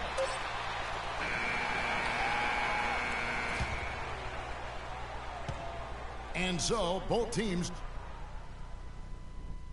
And a chance to hear from LeBron James as he talked about the challenge of remaining calm and collected. Again, just another part of the maturation process for LeBron. Has become such the consummate pro. Yeah, he really has been. It's amazing to see the pressure he's dealt with and the way he's handled it with that even-keeled nature. You know, he's as solid and steady as they come at this point in his career. Nothing phases him, nothing rattles him. Well, up to this point, a closely contested game as we start the second quarter. And a moment here to take a look at the scoring breakdown for the Cavaliers. And so far, these guys have done a fantastic job finding the opening man and getting some easy baskets. They've established their presence in the paint tonight. Also, a lot of their scoring to this point coming from down low. And a chance here presented by Gatorade to see who's on the floor, all fueled up and ready to go for the start of the second quarter. And for Miami, looking who they've got out there. Dang and Bosh, your small and power forwards. Jeremy Lin is out there with Gerald Green, and it's Stoudemire in at the center position. Oh! Boom! And nobody getting in the way. Not at all. Major throwdown. And that's how the coach would draw it up on the fast break from start to finish. Yeah, and what a finish it was, guys. Really nicely done. And that replay sponsored by Kia, the Kia Slam Cam, giving us a great look at that one. Here's Irving, and the foul on Amari Stoudemire. That is his first foul of the game. I mean, I like the call. I thought the defense was just there a little late. Yeah, it looked like it. I mean, he kind of slid underneath as he got to the spot, too. And Miami making a change here. Zeller's checked in. Irving with the ball. And it's Lynn picking him up. Some nice passing by Cleveland here. Guys, they've been getting it done. They sure have been. I mean, really looking good and sharp offensively. They came out with a mission, and they have been tough to stop. Clock at 6. Stoudemire. No good. Good D by Thompson. And last season was one where Tristan Thompson transitioned from a starter to a bench role. Didn't let the move bother him and still put up solid numbers off the bench. Winslow's checked in for Miami. Thompson passes to Cowan. And the shot falls short this time. You're not going to see that very often. Plenty of space, but he just, let's face it, he whiffs on that. Here's Lynn. And it's Stoudemire with the jam. And that's an example of willpower right there, guys. I mean, grabbing the offensive rebound and then going back up strong. And GA, in a close game like this where every possession is critical, that could prove to be a very big one. Boy, it sure could, Kevin. I mean, he salvaged 2 big points for them off that miss. Timeout is called. First of the game for the Cavaliers. And guys, the first year for David Blatt, he was second-guessed at every turn. And that happens when you are picked to make the finals, but also when you coach LeBron James. Goran Dragic is checked in for Jeremy Lin. A switch here also for Cleveland. Mozgov's checked in. The number of points they've scored in the paint already today is pretty eye-opening. It really is, Clark. The defenders need to do a better job of closing those lanes to the hoop. And it's going to be a 3-second call. And here is our 2K leaderboard. These teams have been on fire over the course of the past 10 games. Number 1, the Heat. It's due to better shot selection lately, Kevin. They're taking their time to make sure the shots they take go in. Really good self-discipline there. Here's what Miami's going with right now. Love's checked in for Stoudemire. And Smith subbed in for Luol Deng. LeBron kicks to Mozgov. Here's Dellavedova, covered by Smith. Pass to Irving. Trying to find Thompson who gets it to him. The baseline J off the mark. And for Black, Greg, everyone did wonder if he would be the right fit early. As the season wore on and the Cavs got tougher, those questions, Clark, went away. Yeah, and I think most people forget that he's an iconic coaching legend overseas. Good point, yeah. So coaching is coaching. Sure, it's not the NBA. But this guy brought a pedigree and resume that was quite substantial. LeBron outside. Picked by Mozgov. The drive by James. And so he draws the foul on the shot. A trip to the line to shoot 2. Well, we know that Mozgov started last season with the Nuggets and then was traded to Cleveland midway through the season. And what an impact he made on the Cleveland Cavaliers, particularly at the defensive end. His size and his activity really helped the Cavs become outstanding at the defensive end. The Heat making a switch here. Whiteside's checked in. And then for Cleveland, Udonis Haslem. He's checked in for Thompson. Jefferson comes in for LeBron. And it's Williams in for Matthew Dellavedova. And credit to the Cavs for going out and getting Mozgov. I mean, they paid a hefty price giving up the 2 first-rounders. But thus far, he's proved to be worth it. Anderson Varejau's checked in for the Cavaliers. And the Mozgov trade, guys, for the Cavs, I think can be viewed as their big turning point in the season. He completely changed the defense of their team. He was that missing piece of the puzzle. Shot is good, and the Heat's lead is cut down to 2 on the bucket from Irving. You know, huge height advantage there, but because of the great body control, he's able to cancel it out. Agreed. The body control essential in that situation. I mean, if you're giving up a bunch of height, then you better be able to manufacture things in the air. You don't see that too often, the fadeaway shot when he's wide open. Kicks to Williams. Here's Haslam. Rebound by Smith. The Heat leading by 4. Outside Dragic. The pass to Winslow. Smith on the wing. And it's Miami with another. This is exactly what J.R. Smith can do when he's on a hot streak. Put fear into the opponent. Haslam a screen. Irving against Dragic.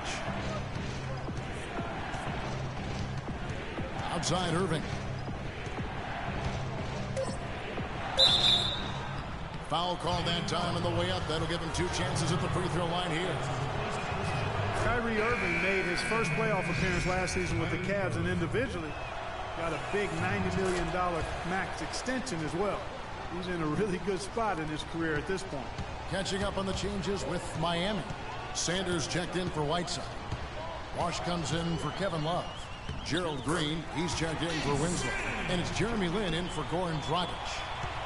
The Cavaliers trail by 6.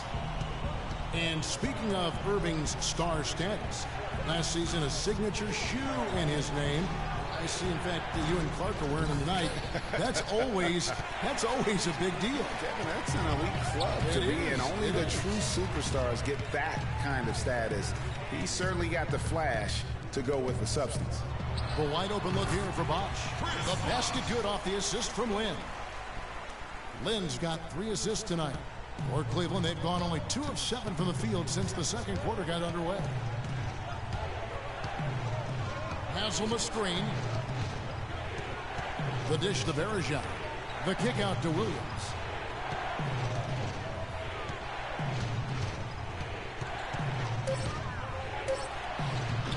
It's rebounded by Bosch. Hey, I like creativity and a circus finish as much as anybody. But you better be sure you got a chance to make it. Lin's shot is off. Boy, he shredded the D with the patented crossover, but just couldn't convert. And the first half is now in the books. Miami ahead. They lead by 8. And a chance now to send you over to Doris Burke, standing by on the sideline. Doris? Kevin, I've got Coach Eric Spoelstra here with me. And, Coach, what are the things you're seeing so far in this game that you'd like to change going forward? It starts with getting some stops. We've got to play off some misses, and we can't let them force us into 1 or 0 pass possessions. We've got to move the ball 1.5 court, help each other with that, but we'd like to get some more in the open. Eric, thank you so much. Kevin, back to you. It's the 2K Sports Halftime Show.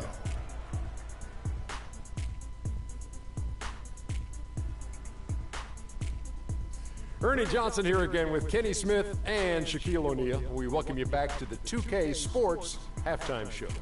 It was a closely contested first quarter for Miami. They never got too far behind as their largest deficit in the period was 8. They had some very nice stretches of play in the second quarter at both ends of the floor and got out to a well-deserved 8-point lead by halftime. Let's hear from you, Shaq, on the Heat first half. I don't think anyone expected to see such numbers from the bench, you know. I'm impressed. It was what they needed, the jolt they needed, Ernie. Wow, I never knew their bench. Matter of fact, I don't even know any of their players coming off the bench. Man, keep going, bench guys. And Kenny, what'd you see from Cleveland? One problem is that they didn't show enough aggressiveness on the boards. When you start losing a game, that's when you're supposed to tighten up and toughen up. Your pride has to be challenged, and you need to rise to the occasion. They've got to be more aggressive as a team, and that will cut into the lead. And that'll do it for now as the second half of our game is...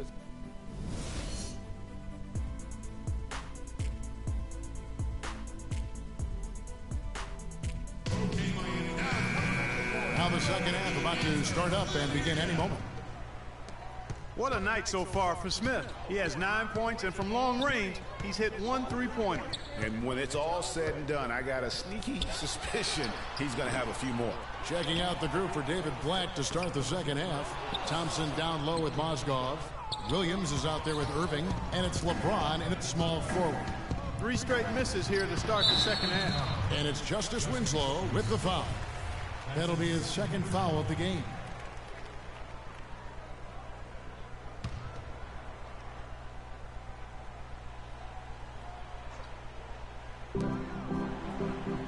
Thompson dishes to Mozgov.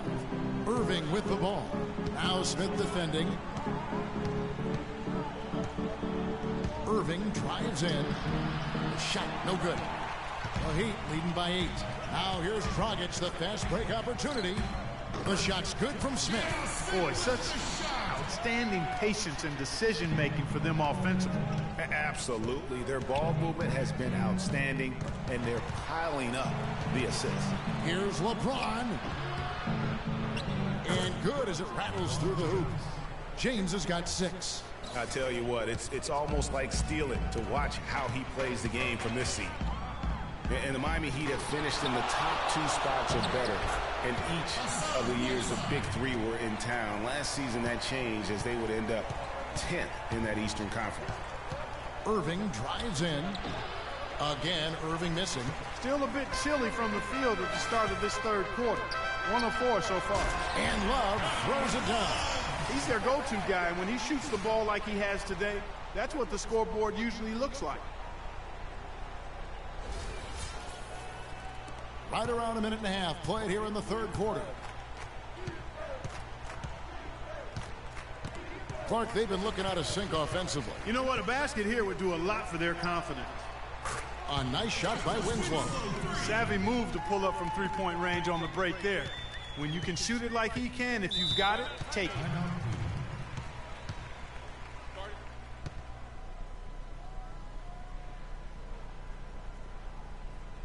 Timeout called the Cavaliers. Yeah, none too pleased with the play of his team. And you know what? They just need to get things sorted out. Yeah, you know, there's not a coach around who would be happy with the way his guys have kind of rolled over during this run. A moment to check in with Doris Burke. Doris? Well, over that last break, Kevin, I got a chance to hear what David Blatt said to the team. The focus of the discussion was getting their offense to run through Mozgov. Coach emphasized getting him as many touches as possible, saying he is going to be one of the guys to carry us the rest of the way.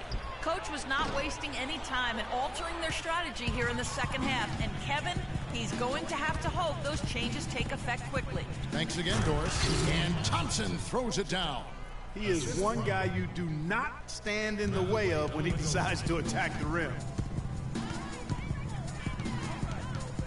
Outside Dragic. Love against Thompson. Goes up on the block. And all around the rim that time before dropping in. And that's 11 points for Kevin Love. And watching Kevin Love, he can do everything on the offensive end, Clark. He's been that way really his entire career, going back to high school. Yeah, his game is low to the ground, too. No explosive moves or dunks. He takes you on and beats you with skill. Good footwork, smooth shot, sharp passer, and an excellent IQ. Now that's finishing your work right there. Powerful two-hand jam, you're right. And I tell you what, if he's got a few more of those, this lead will start shrinking even further. And the Heat with some changes. Stoudemire's checked in for Whiteside. Gerald Green comes in for Winslow. And it's Jeremy Lin in for Goran Dragic. Here's Lin. And fouled hard that time. He'll get to the line and shoot 2. It's going to go on Tristan Thompson. And talking about Love, last season was a tricky one for him. So much of his post offense was taken away by the Cavs scheme. So he just made up for it by averaging the second most threes of his career. You know, for Kevin Love, last season was the first time as a pro that he's been asked to defer on offense. Not just to LeBron, but to Kyrie as well. You can bet he and Chris Bosh now have a lot to talk about. Sanders checked in for Miami. LeBron against Dang. LeBron kicks to Mozgov. In transition, here comes Miami. Dang's got the ball. And off the front iron, and in it goes. Green's got 7 points in the game. Well, he knew how many inches he had over the guy. I mean, let's face it, good decision to just rise up and take the jump shot. Mozgov a screen on Dang. The drive by James. Good D by Sanders. They have been board dominant in this game. That's definitely been a factor in crafting this huge lead. And it's been a well-rounded performance. I mean, strong rebounding has certainly been at the center of it, but it's been good on a number of levels. Dellavedova kicks to LeBron. Fades and shoots. They get the rebound. Dellavedova, and a good offensive board, and he gets the bucket. Very nice pickup of the offensive rebound, and once he gets his hands on it, you know it's going back up and back in. Outside, Green. Off target from three-point range. The Cavaliers trail by 16. Well, Greg, after a run of 10 playoff trips in 11 years, the Miami Heat missing the postseason last year, they'd end up a game back of the 8th spot. Yeah, and what's hard for the Heat, Kevin, is that they were in the playoff picture for most of the year, and as the season wore on, they slowly fell out of that top 8. 1:04 left in the third quarter. Cavaliers have gone just a bit under 50% from the field since halftime, 5 out of 11. Mozgov a screen on Dan. LeBron passes to Mozgov. He kicks it to Williams. Mozgov sets a screen for Williams. 5 to shoot. Back to Mozgov. Releases. And it's off the back rim. No good. He's been anything but his usual self this quarter. It's actually been ugly to see. Right side, Lynn. Taken away. And the Cavaliers pushing it up now. And he gets the bucket. Dellavedova's got 4 points now in the quarter. And it doesn't really matter who starts the break with how he runs the floor. He seems to always be the one who finishes. Yeah, he is so fun to watch in how he attacks the rim at full speed like that, man.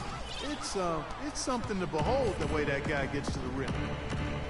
Nobody near Williams. That drops, and it comes off an assist from Dellavedova. And that's 11 points for Mo Williams. Lynn from long range. That misses. Would have counted had it gone in. Well, through 3 quarters. Give it up for your Heat. And thanks again for joining us here in the fourth.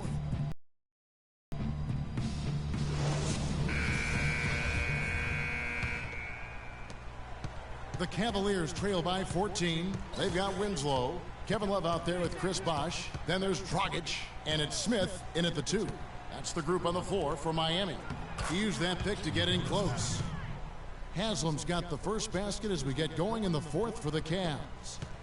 Miami's gone 5 of 10 from downtown tonight. 50% exactly. Dragic dishes to Love. Three-pointer. And Dragic with the basket on the assist by Love. And the Heat lead by 15. And they clearly are just destroying this group right now from the three-point line. Yeah, and the defense knows it. I mean, they are fully stretched out trying to stop the three-point shot and still haven't been able to do it. Nobody near Irving. Misses the 3. Can't get anything to drop. I mean, the way he's going, it's probably not something he should try and shoot his way out of.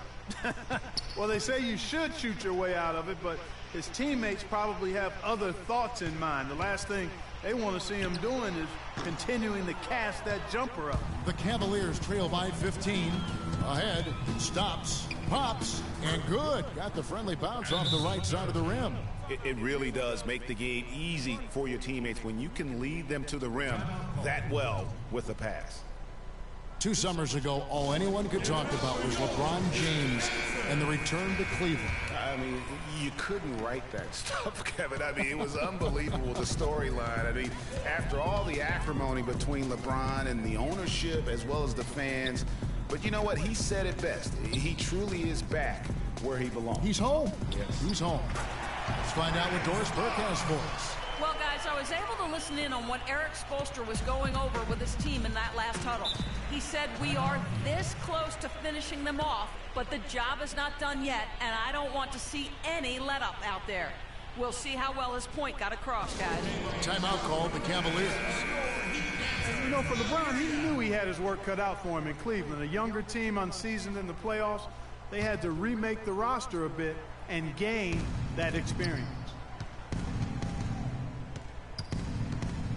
Varejao against Bosh.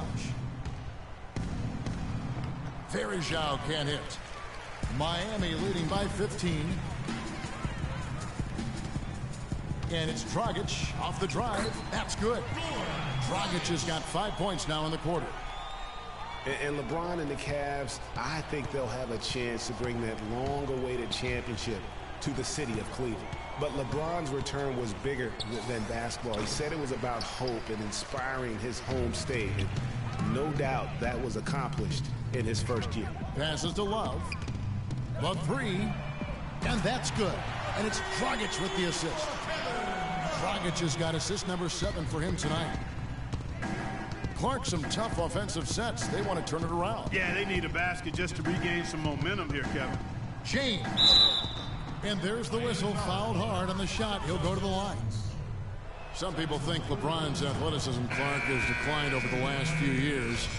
He might be the first to admit it.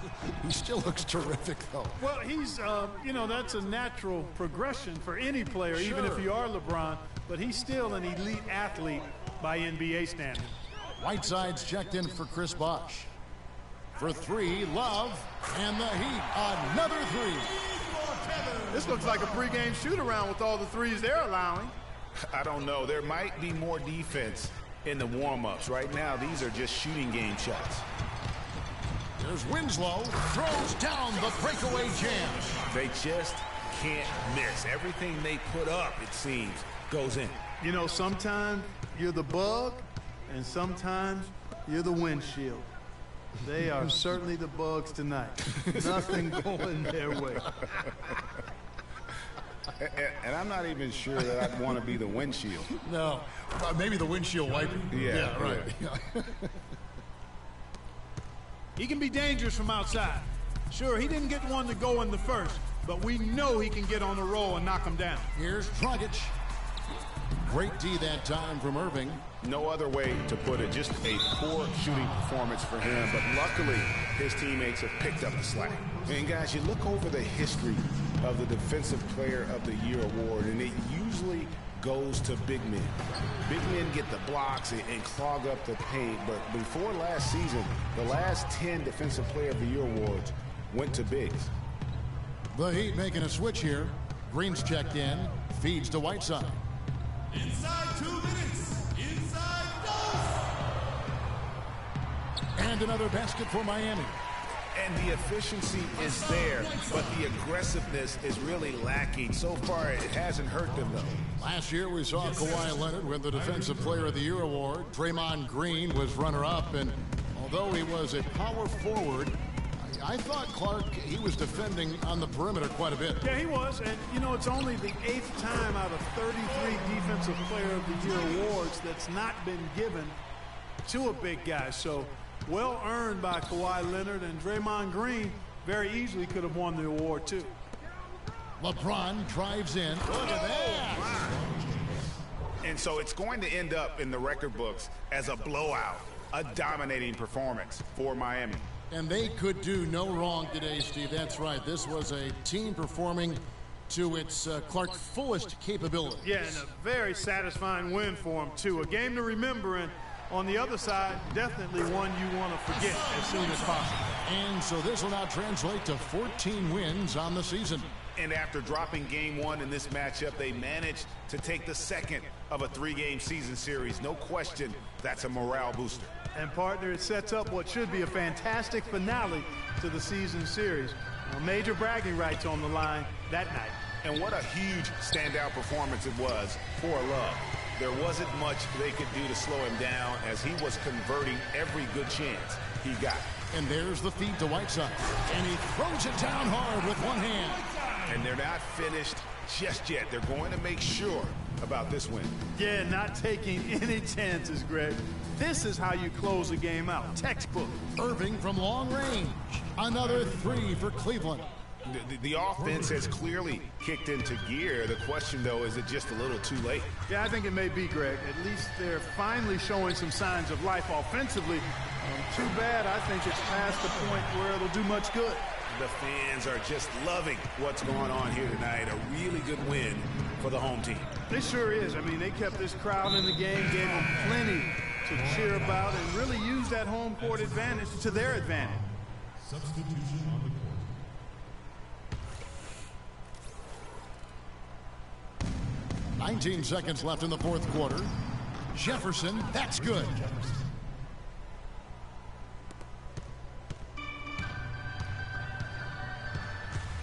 Now here's Lynn.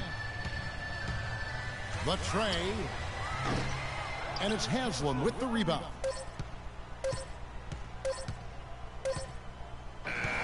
And so Miami takes this one by a big margin. They poured it on tonight, Clark. A dominant showing in front of a crowd that loved every minute of it. I don't think they have anything but positives to take away from this win. Offensively, defensively, every aspect of the game, it all went right for them. And time now to go courtside as we send you over to Doris Burke from the sideline. Doris? Kevin, you guys had a tremendous second half. What were the things that had to happen to win this game? No, we all contributed tonight, and if we have a well-balanced, scoring and we're efficient on both ends, we usually end up winning the game. And, like you said, the second half was big for us tonight. It takes 5 guys to win it in the NBA. Kevin, thanks for your time. Back to the table. Doris, thank you as always. And that's going to do it tonight, folks, for our broadcast. For Greg Anthony, Doris Burke, Clark Kellogg, and the rest of our terrific 2K Sports crew, this is Kevin Harlan saying thanks for watching. Now time to send you over to the award-winning Ernie Johnson for the postgame show with Shaquille O'Neal and Kenny the Jet Smith. The 2K Sports postgame show.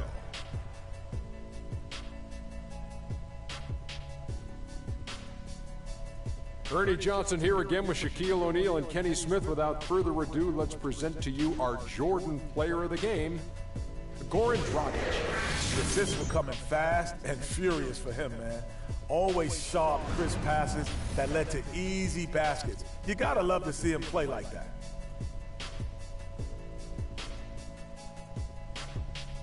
And that brings us to the end of our broadcast for this evening. For Kenny Smith, Shaquille O'Neal, Kevin Harlan, and our illustrious 2K Sports group, this is Ernie Johnson saying good night, and we'll see you again soon, but not soon enough.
the 2K Sports pregame show.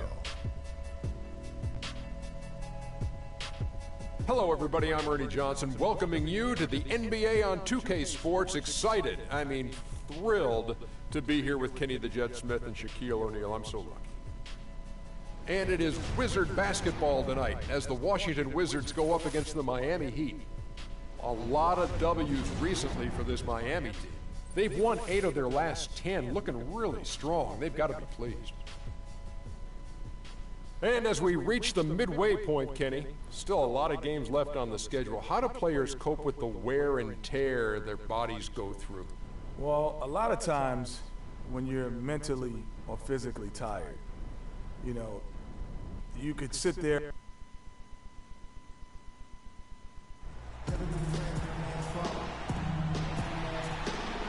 It's an Eastern Conference battle at the American Airlines Arena here in Miami, Florida, as the Heat look to work the home court advantage.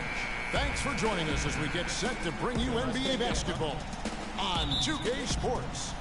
This is Kevin Harlan with Clark Kellogg and Greg Anthony. Take a look at the Wizards. You know, fellas, you don't see a lot of the bright spots in the record, just the one win facing a lot of challenges. And when I look at Washington, what a slow start they've gotten off to. At least they have enough time to still get things going here in the right direction. Well, I tell you what, they better not wait around too much longer. If they keep piling up the losses, all the time in the world will be of no help. All fueled up and ready to go. Let's check out who's on the floor, courtesy of Gatorade. Taking a look at the Wizards. Nene and Gortat team up in the paint. Sessions out there with Bradley Beal. And it's Oubre in at the small forward. And for Kevin Love, such a big part of that Minnesota Timberwolves franchise. I mean, they drafted him 5th overall back in 08, and really he had been their catalyst his entire career. Even last year when he decided he finally wanted out, he helped the Wolves land Andrew Wiggins in the trade that shook the league. Winslow wide open. He fires. Miami no good on that time either. Here's the break. And now Doris Burke has an update from the sidelines. I caught up with Coach Randy Whitman. He said they've really got their work cut out for them dealing with a player like Kevin Love, saying he's a 25 points per game scorer and can just dominate the glass. Defensively, you just can never leave him open. No open shots, get a body on him the second a shot goes up. He knows it's easier said than done, but guys, that's the game plan. Thank you, Doris. On defense, Miami, after the made shot from Kelly Oubre.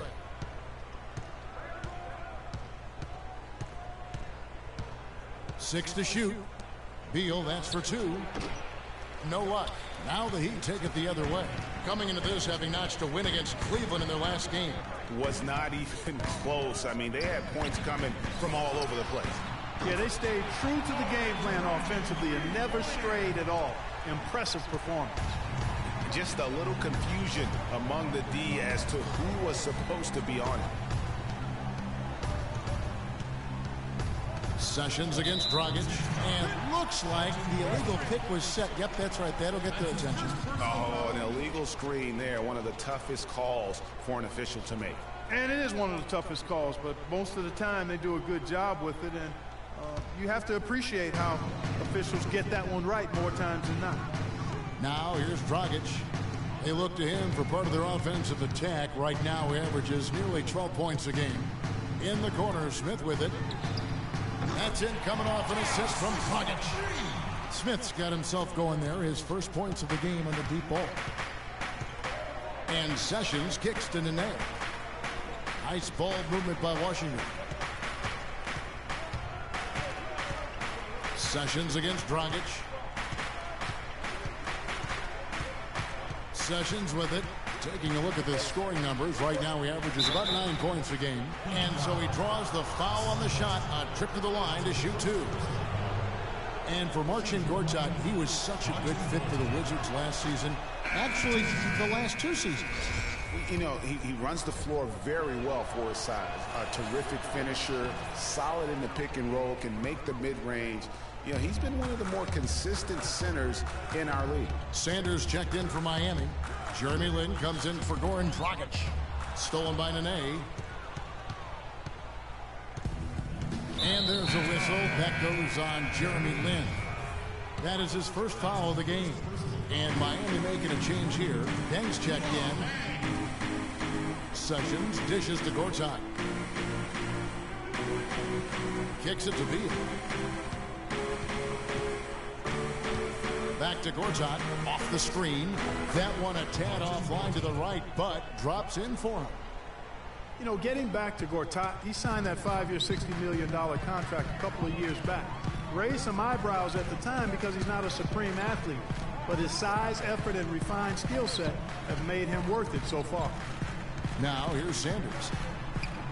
Goran with the defensive effort. The defense ready for him on that possession. They had to be, because he is so strong in the paint.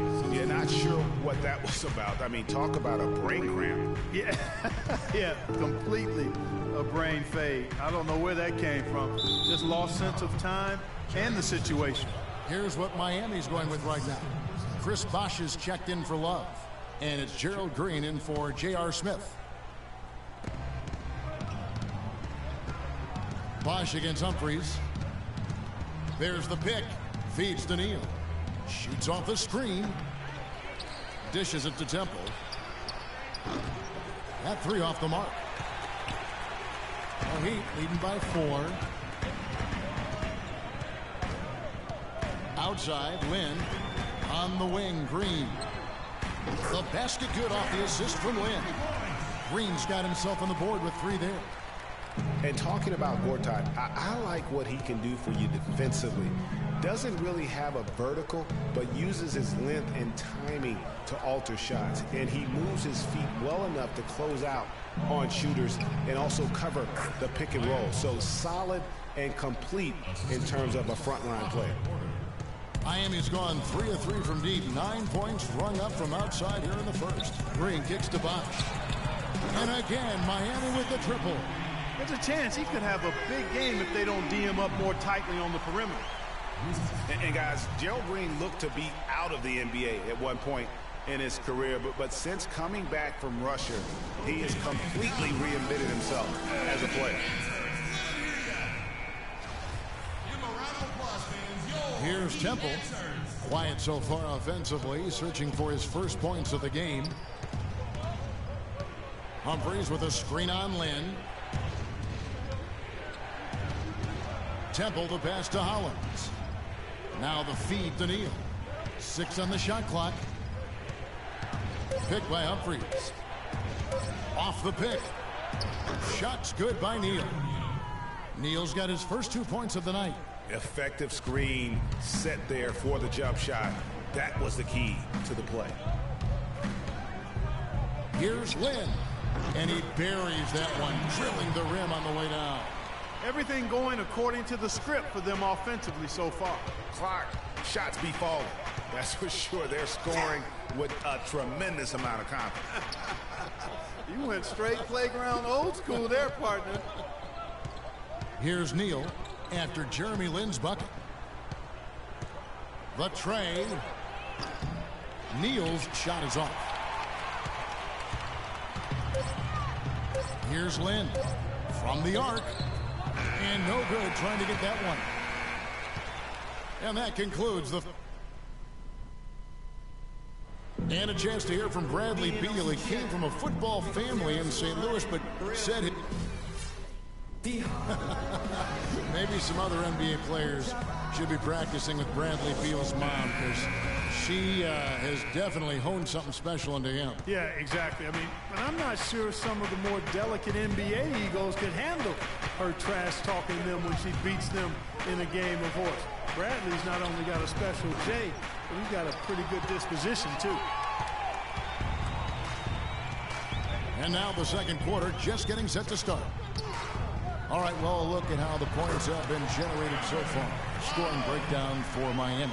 Guys, they are dialed in from beyond right now. They didn't waste any time getting into a groove in this game. The other thing they've had going for them tonight is their passing. I mean, doing a nice job. Plenty of their points early on coming off assists. So this is how the floor looks for the Wizards starting the second. Nene and Goran team up in the paint. Bradley Beal and Otto Porter Jr. are the wing. And it's Sessions in at the 1 spot. Well, we know Washington didn't win the Southeast last season. They came in second once again. This time to the Hawks and not to Miami. Still, I thought they were dominant within the division. Matter of fact, they were dominant within the division. No hesitation when he saw the space the D was giving him. That's 2. Not watching the line there. That'll be a backcourt violation. And some changes here for the Heat. Whiteside comes in for Chris Bosh. And Winslow subbed in for Gerald Green. And a change for the Wizards. Oubre's checked in. Dragic dishes to Whiteside. Uses both hands to slam it down. Boy, he threw out some punishment with that two-hand throwdown. And Clark, now's the time to do it. Continue to attack that rim. Wizards were very strong against the rest of their division, the Southeast Division. 10-6 in division record for them. And it seems the Wizards are always the bridesmaid, doesn't it? I mean, never the bride, it seems. Since the Southeast came about in 2004, they've had 6 second-place finishes, but have yet to win a division title. Amazing. The Wizards have missed both of their free throws tonight, 0 for 2 so far. Smith checked in for Luol Deng. And the thing, Greg, about Marcin Gortat, he's not a high flyer. He's not a super flexible athlete. But he's one of the best centers in the league because he's tough. And he's worked hard on developing his skills. And he always hustles. Yeah, and he fights for position down low. A terrific screener, does a lot of that dirty work. And he's also very good at passing the basketball. You know, a lot more skilled, particularly in the pick and roll, than maybe people give him credit for. He can hurt a defense in a surprising number of ways.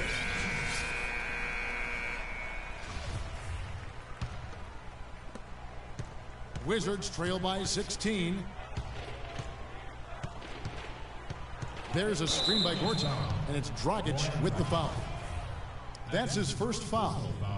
Talking about Gortat, he was a late second-round draft choice in 2005. His first 4 years in the league, highly underwhelming. Now, over the last 4 years, he's averaged around 13 points, 9 rebounds, and 1.5 blocks per game. Those are good numbers. Just waiting for a chance to make a play, and when the pass was made, he's all over it. Just a fantastic steal. J.R. Smith on the wing. No good on the triple. And getting back to Marcin Gortat, his dad was a successful light heavyweight boxer in Poland, so clearly you see where the toughness comes from. And Marcin's mom was on the Polish national team in volleyball, so you know where the blocking and ball skills come from. I guess we'd have to call him a chip off the old blocks. And that one's good. Second quarter of play with almost 3 minutes gone. Dragic against Sessions. Whiteside kicks to Love. Beal with the steal. And it's Justice Winslow with the foul. That's his first foul. A different look for Miami. Stoudemire's checked in for Whiteside. Cody Zeller comes in for Kevin Love. And it's Zoran Dragic in for Goran Dragic. And Dragic with a clear path to the hoop. Now that's how to finish the break. Throw down with force. And that's how you make a steal count. Turn it into a quick slam at the other end. It was really a case, it looked like Greg Anthony right there, if I can say so. It was really a case of a great defensive play triggering some instant offense. Yeah, I remember GA as an irritant. And this guy, much like Greg, creating havoc out there. And now only one away from being in the penalty. Yep, the next one puts them on the line, so they've got to be careful the rest of the way. Jeremy Lin, he's checked in for Miami. And a new group getting ready to come in for Washington. Ryan Owens, he's checked in for Gortat. Humphreys comes in for Nene. Gary Neal's checked in for Bradley Beal. And Garrett Temple subbed in for Sessions. Outside Dragic. And 2 free throws coming up as he misses that one. Drawing the whistle and a lot of contact there. That's his first personal foul.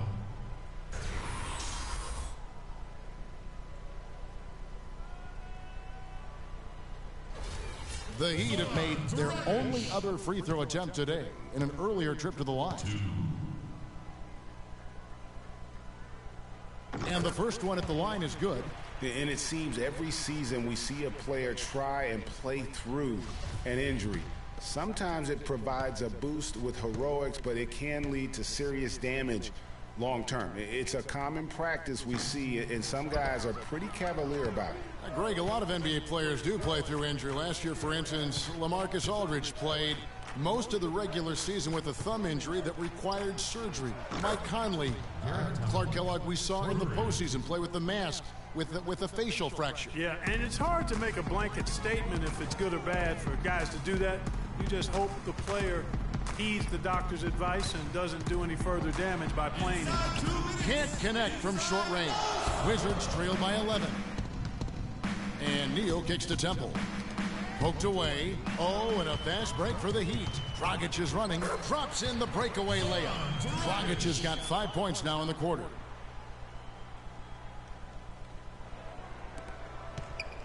The Wizards have gone 50% from the floor in the second quarter, 3 of 6. 1:31 left in the first half. Inside. And Dragic with a clear path to the hoop. Rips down the breakaway slam. Well, that fast break went according to plan. Yeah, nice job there, Greg. Recognizing the opportunity was there to push it, and then excellent execution. Yeah, can't be pleased with all these easy looks they continue to give up there in the paint. No, I'm sure he's not, Greg. I mean, their defense is showing a lot of holes, especially down low. That's unacceptable. Washington calls timeout. They come into this one following the loss to the Mavericks. And listen, you have to take advantage of the freebies. And on that night, they did not, and that is why they just could not recover. Exactly. I mean, they left too much cheese at the foul line. And in the end, it mattered on the scoreboard and cost them. Catching up on the changes with Miami. Sanders checked in for Stoudemire. Wash comes in for Cody Zeller. Luol Deng is checked in for Winslow. And it's Gerald Green in for Zoran Dragic. Now here's Lynn. Tight defense on him. There's the bucket. Good. Clearly, they've been the hotter team here in the first half. Well, they've been grit and grind, working for those high percentage shots, and quite honestly, it's paid off for them. Here's Temple, defended by Lynn. Temple the pass to Neal. They set the screen. It's rebounded by Bosch. That's not a sight you see very often. I mean, he has a great feel for that jump shot, especially when he's open. Here's Lynn, and there's a whistle. That goes on Ryan Hollins. That's his first foul. And you can see he just didn't get squared up with his feet. Greg, those are always tough to judge, but I think the official got that one right. Lynn from long range. Rebound by the Wizards. Following this one, they get to host the Rockets. That game will be a quick pit stop before hitting the road again. Neal dishes to Temple. 11 seconds left in the second quarter. Just 5 to shoot. And here's Neal outside. The shot no good. Lynn. Oh, he hits it. How about that shot? Big time. Big time. Incredible. Oh, my goodness. That one got me out of my seat. Unbelievable long-range shot. So as we conclude the first half, so far fairly one-sided. It's the Heat just dominating this one. And a chance now to send you over to Doris Burke, standing by on the sideline. Doris? Well, guys, I'm here with Bradley Beal. And Bradley, we've heard Coach stress the importance of rebounding. Is that team effort in the second half for all 5 players on the court? Yeah, all five guys. But I think we're too worried about getting out in transition. So I think 1 through 5, including the guards, I know we all got to get in there and rebound. The guards must contribute on the glass, no doubt. Bradley, thank you. Guys? All right, Doris, thank you. And time now for the halftime break with the third quarter soon to follow here on 2K Sports. And now, the 2K Sports Halftime Show.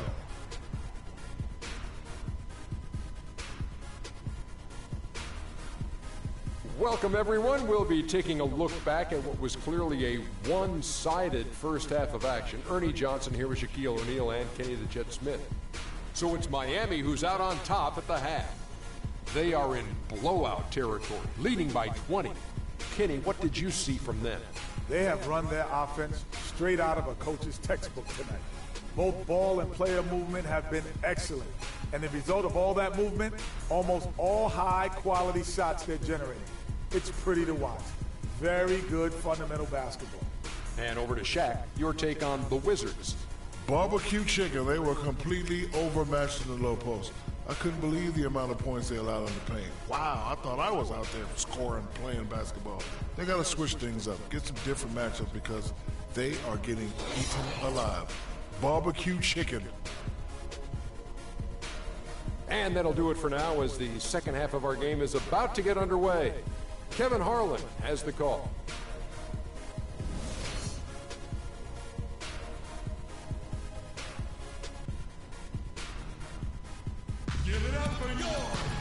Well, it's been a one-sided affair so far through the first two quarters, but there's plenty of time to mount a comeback. Jeremy Lin really making a difference here. Yeah, created a lot of quality shots for himself in that first half, and he knew when to pass it up when the double team came. And that led to a very high points per shot number for him. For those of you that are into analytics, that stat really tells how efficient a player has been, and he's been very efficient so far. We've got J.R. Smith.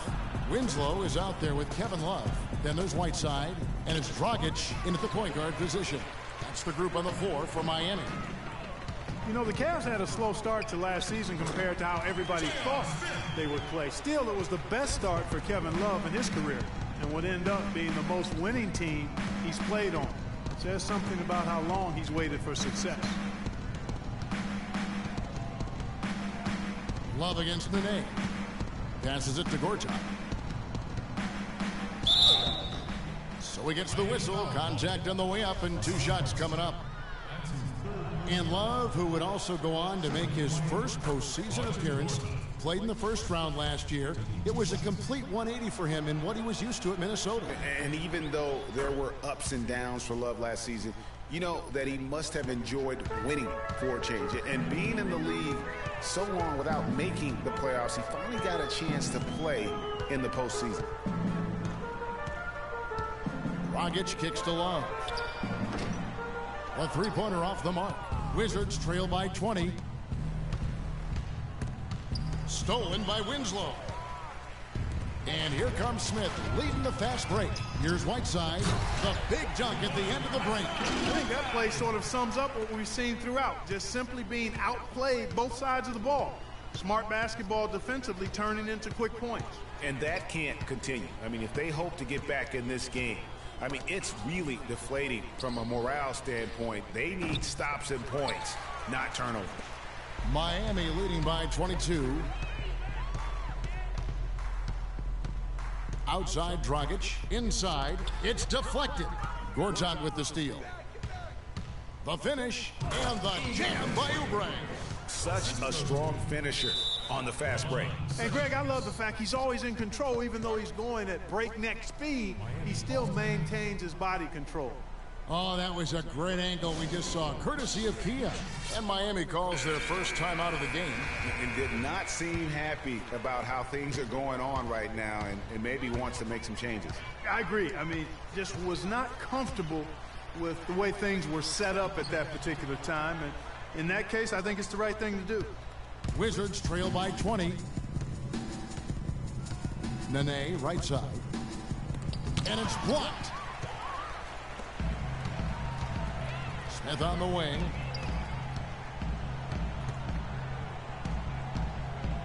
Pass to Whiteside.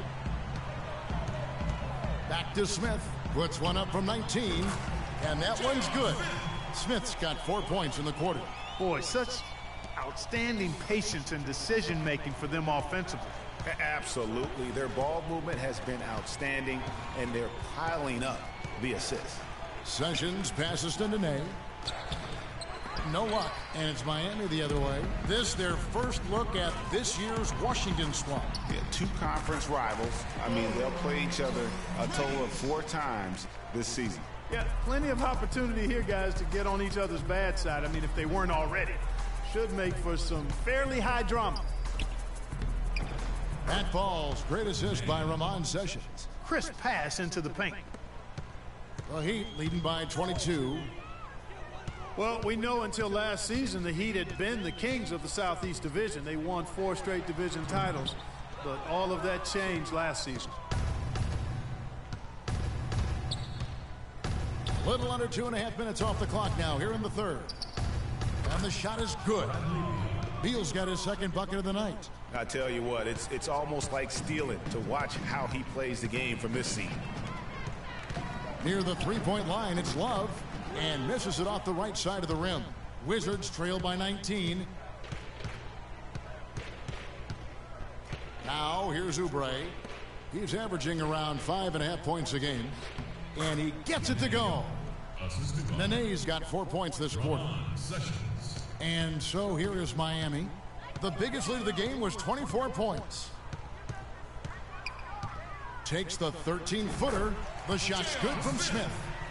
And the Heat lead by 19. I like the way they're working the ball inside, because when you do that, you get higher percentage shots, and typically good things happen.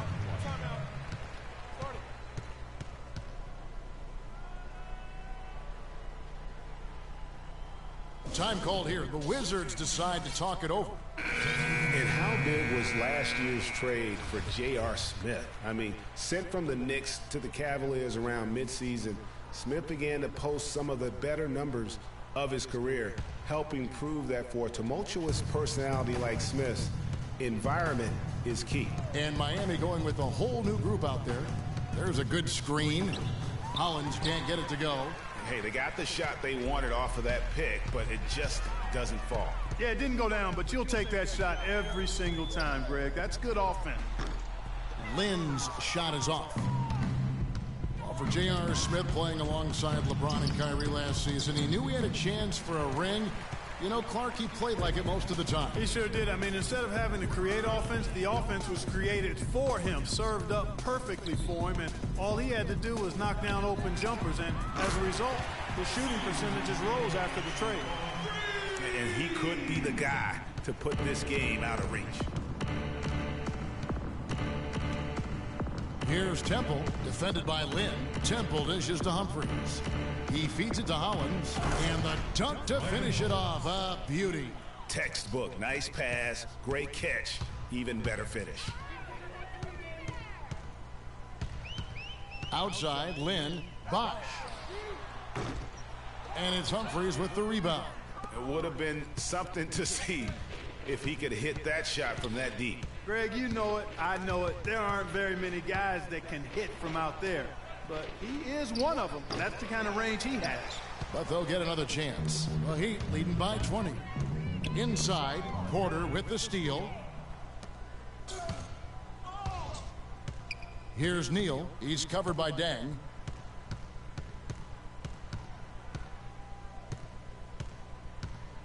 Here's Neal. And it's going to be 2 free throws. Drew contact on the shot. And he's got his first free throw of the game. That's good for Neal.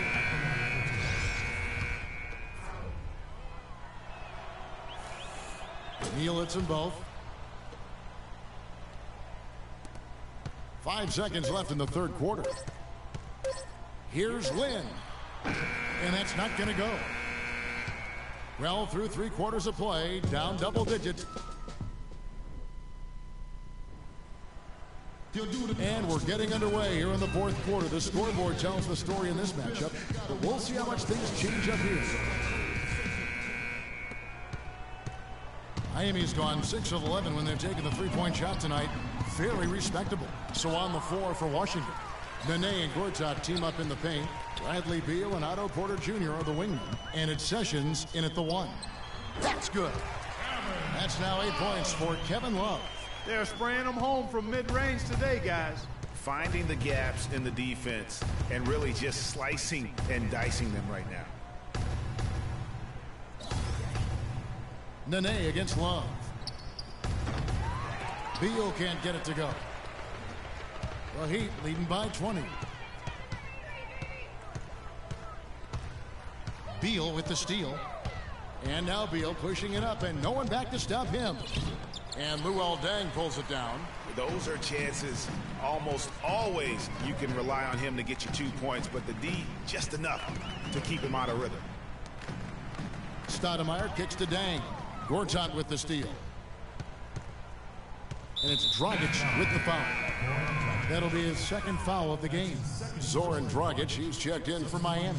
And a switcher also for Washington. Oubre's checked in. We're just over a minute into this final quarter of play. And Sessions kicks to Nene. That's good. Sessions doing a nice job that time. And Miami shooting has been outstanding in this game at 58%. And it's Dragic off the drive, and he drops in the layup off the glass. And the Heat lead by 20. That's a terrific move to the basket. The defense played that one well, but it didn't make any difference. And here's Sessions. He dishes it to Beal. That falls. Great assist by Ramon Sessions. Sessions has got assist number 7 for him tonight. Second minute off the clock now in the fourth. Taken away by Nene. Beal with it. Now guarded by Dragic. Sessions passes to Nene. And that one's good. Boy, they are passing the ball very crisply right now. They really are, and their last 3 buckets have come by way of an assist. Took him no time at all on that one. Kevin, he didn't hesitate that time. The D gave him a step, and he just pulled up and drained the 3. Wizards trail by 19. Nene, the screen. Sessions dishes to Nene. Here's Oubre. And he gets that one to go off the front iron. And they're beginning to just flat out fall apart defensively right now, especially on the interior. Yeah, and that's 4 straight field goals now, Greg, they've allowed from point-blank range. Can't happen. And the Heat with some changes. Whiteside's checked in for Stoudemire. And Smith subbed in for Zoran Dragic. There's Dragic with the 3. Shot is off. And it's Washington the other way. Now Sessions. In the corner, it's Oubre. From deep. Love grabs the board. Love's got 6 rebounds in the game. Sessions against Dragic. A floater, and it's good on the way in. Uh-oh, a little showboating at the end of that one. Wizards trail by 19.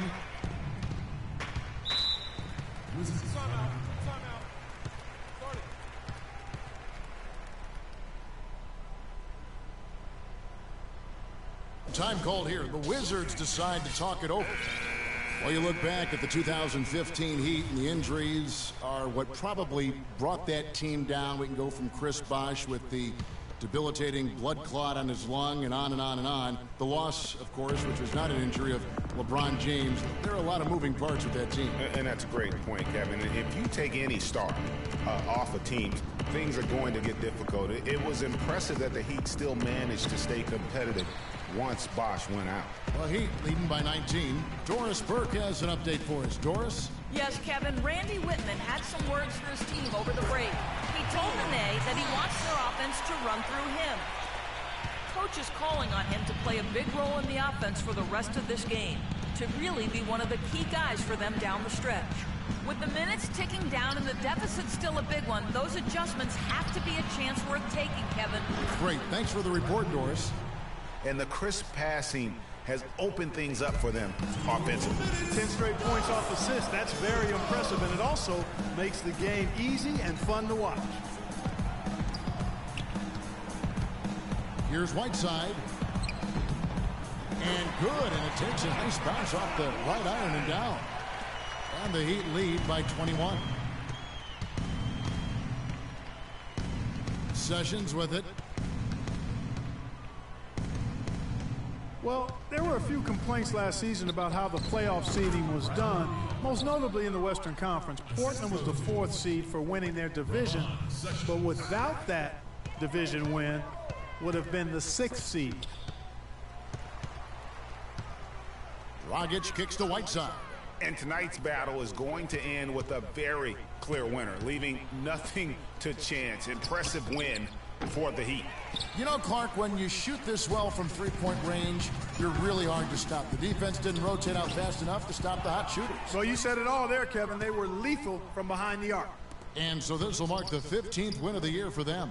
And they'll take the win tonight, setting the tone in the first matchup of this 4-game season series. And it will be a fight, Greg. When you see an opponent that many times, it's inevitable that those games take on a little extra added meaning for the players. And so many key players that you could point to tonight, but in particular, a great game for Dragic.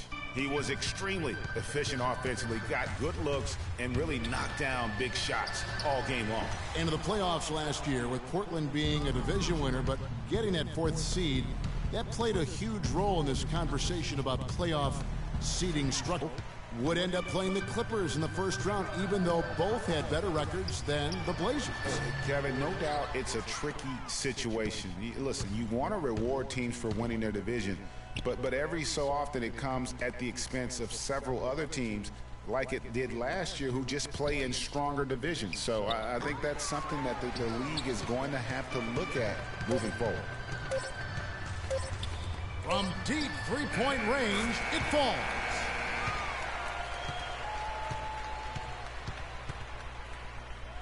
And so Miami takes this one by a big margin. It was a tale of two teams tonight, one that was in total control, operating flawlessly, and Clark the other just searching for answers that they could never find. Well, I think these fans too, Kevin, gave their team a tremendous lift. I mean, they never gave up on them. From the opening tip until the end of the game, they were in it. And that certainly helped this crew get to the W. And time now to go courtside as we send you over to Doris Burke from the sideline. Doris?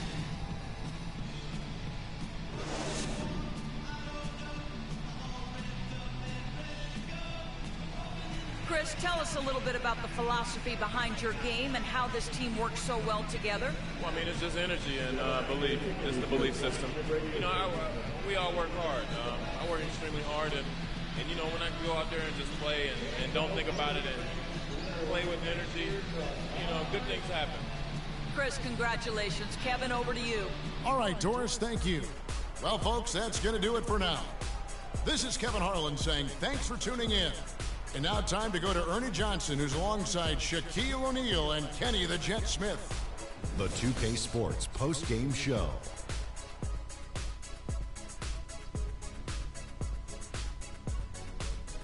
Hi again, everybody. This is Ernie Johnson, joined by Shaquille O'Neal and Kenny the Jet Smith. Time now to present our Jordan Player of the Game, Goran Dragic.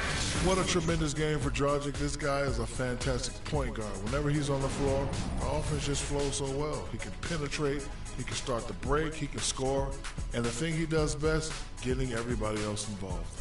Overall, just a rock-solid outing for him. It's hard to point to any one area of the game because he was so good on both ends of the floor.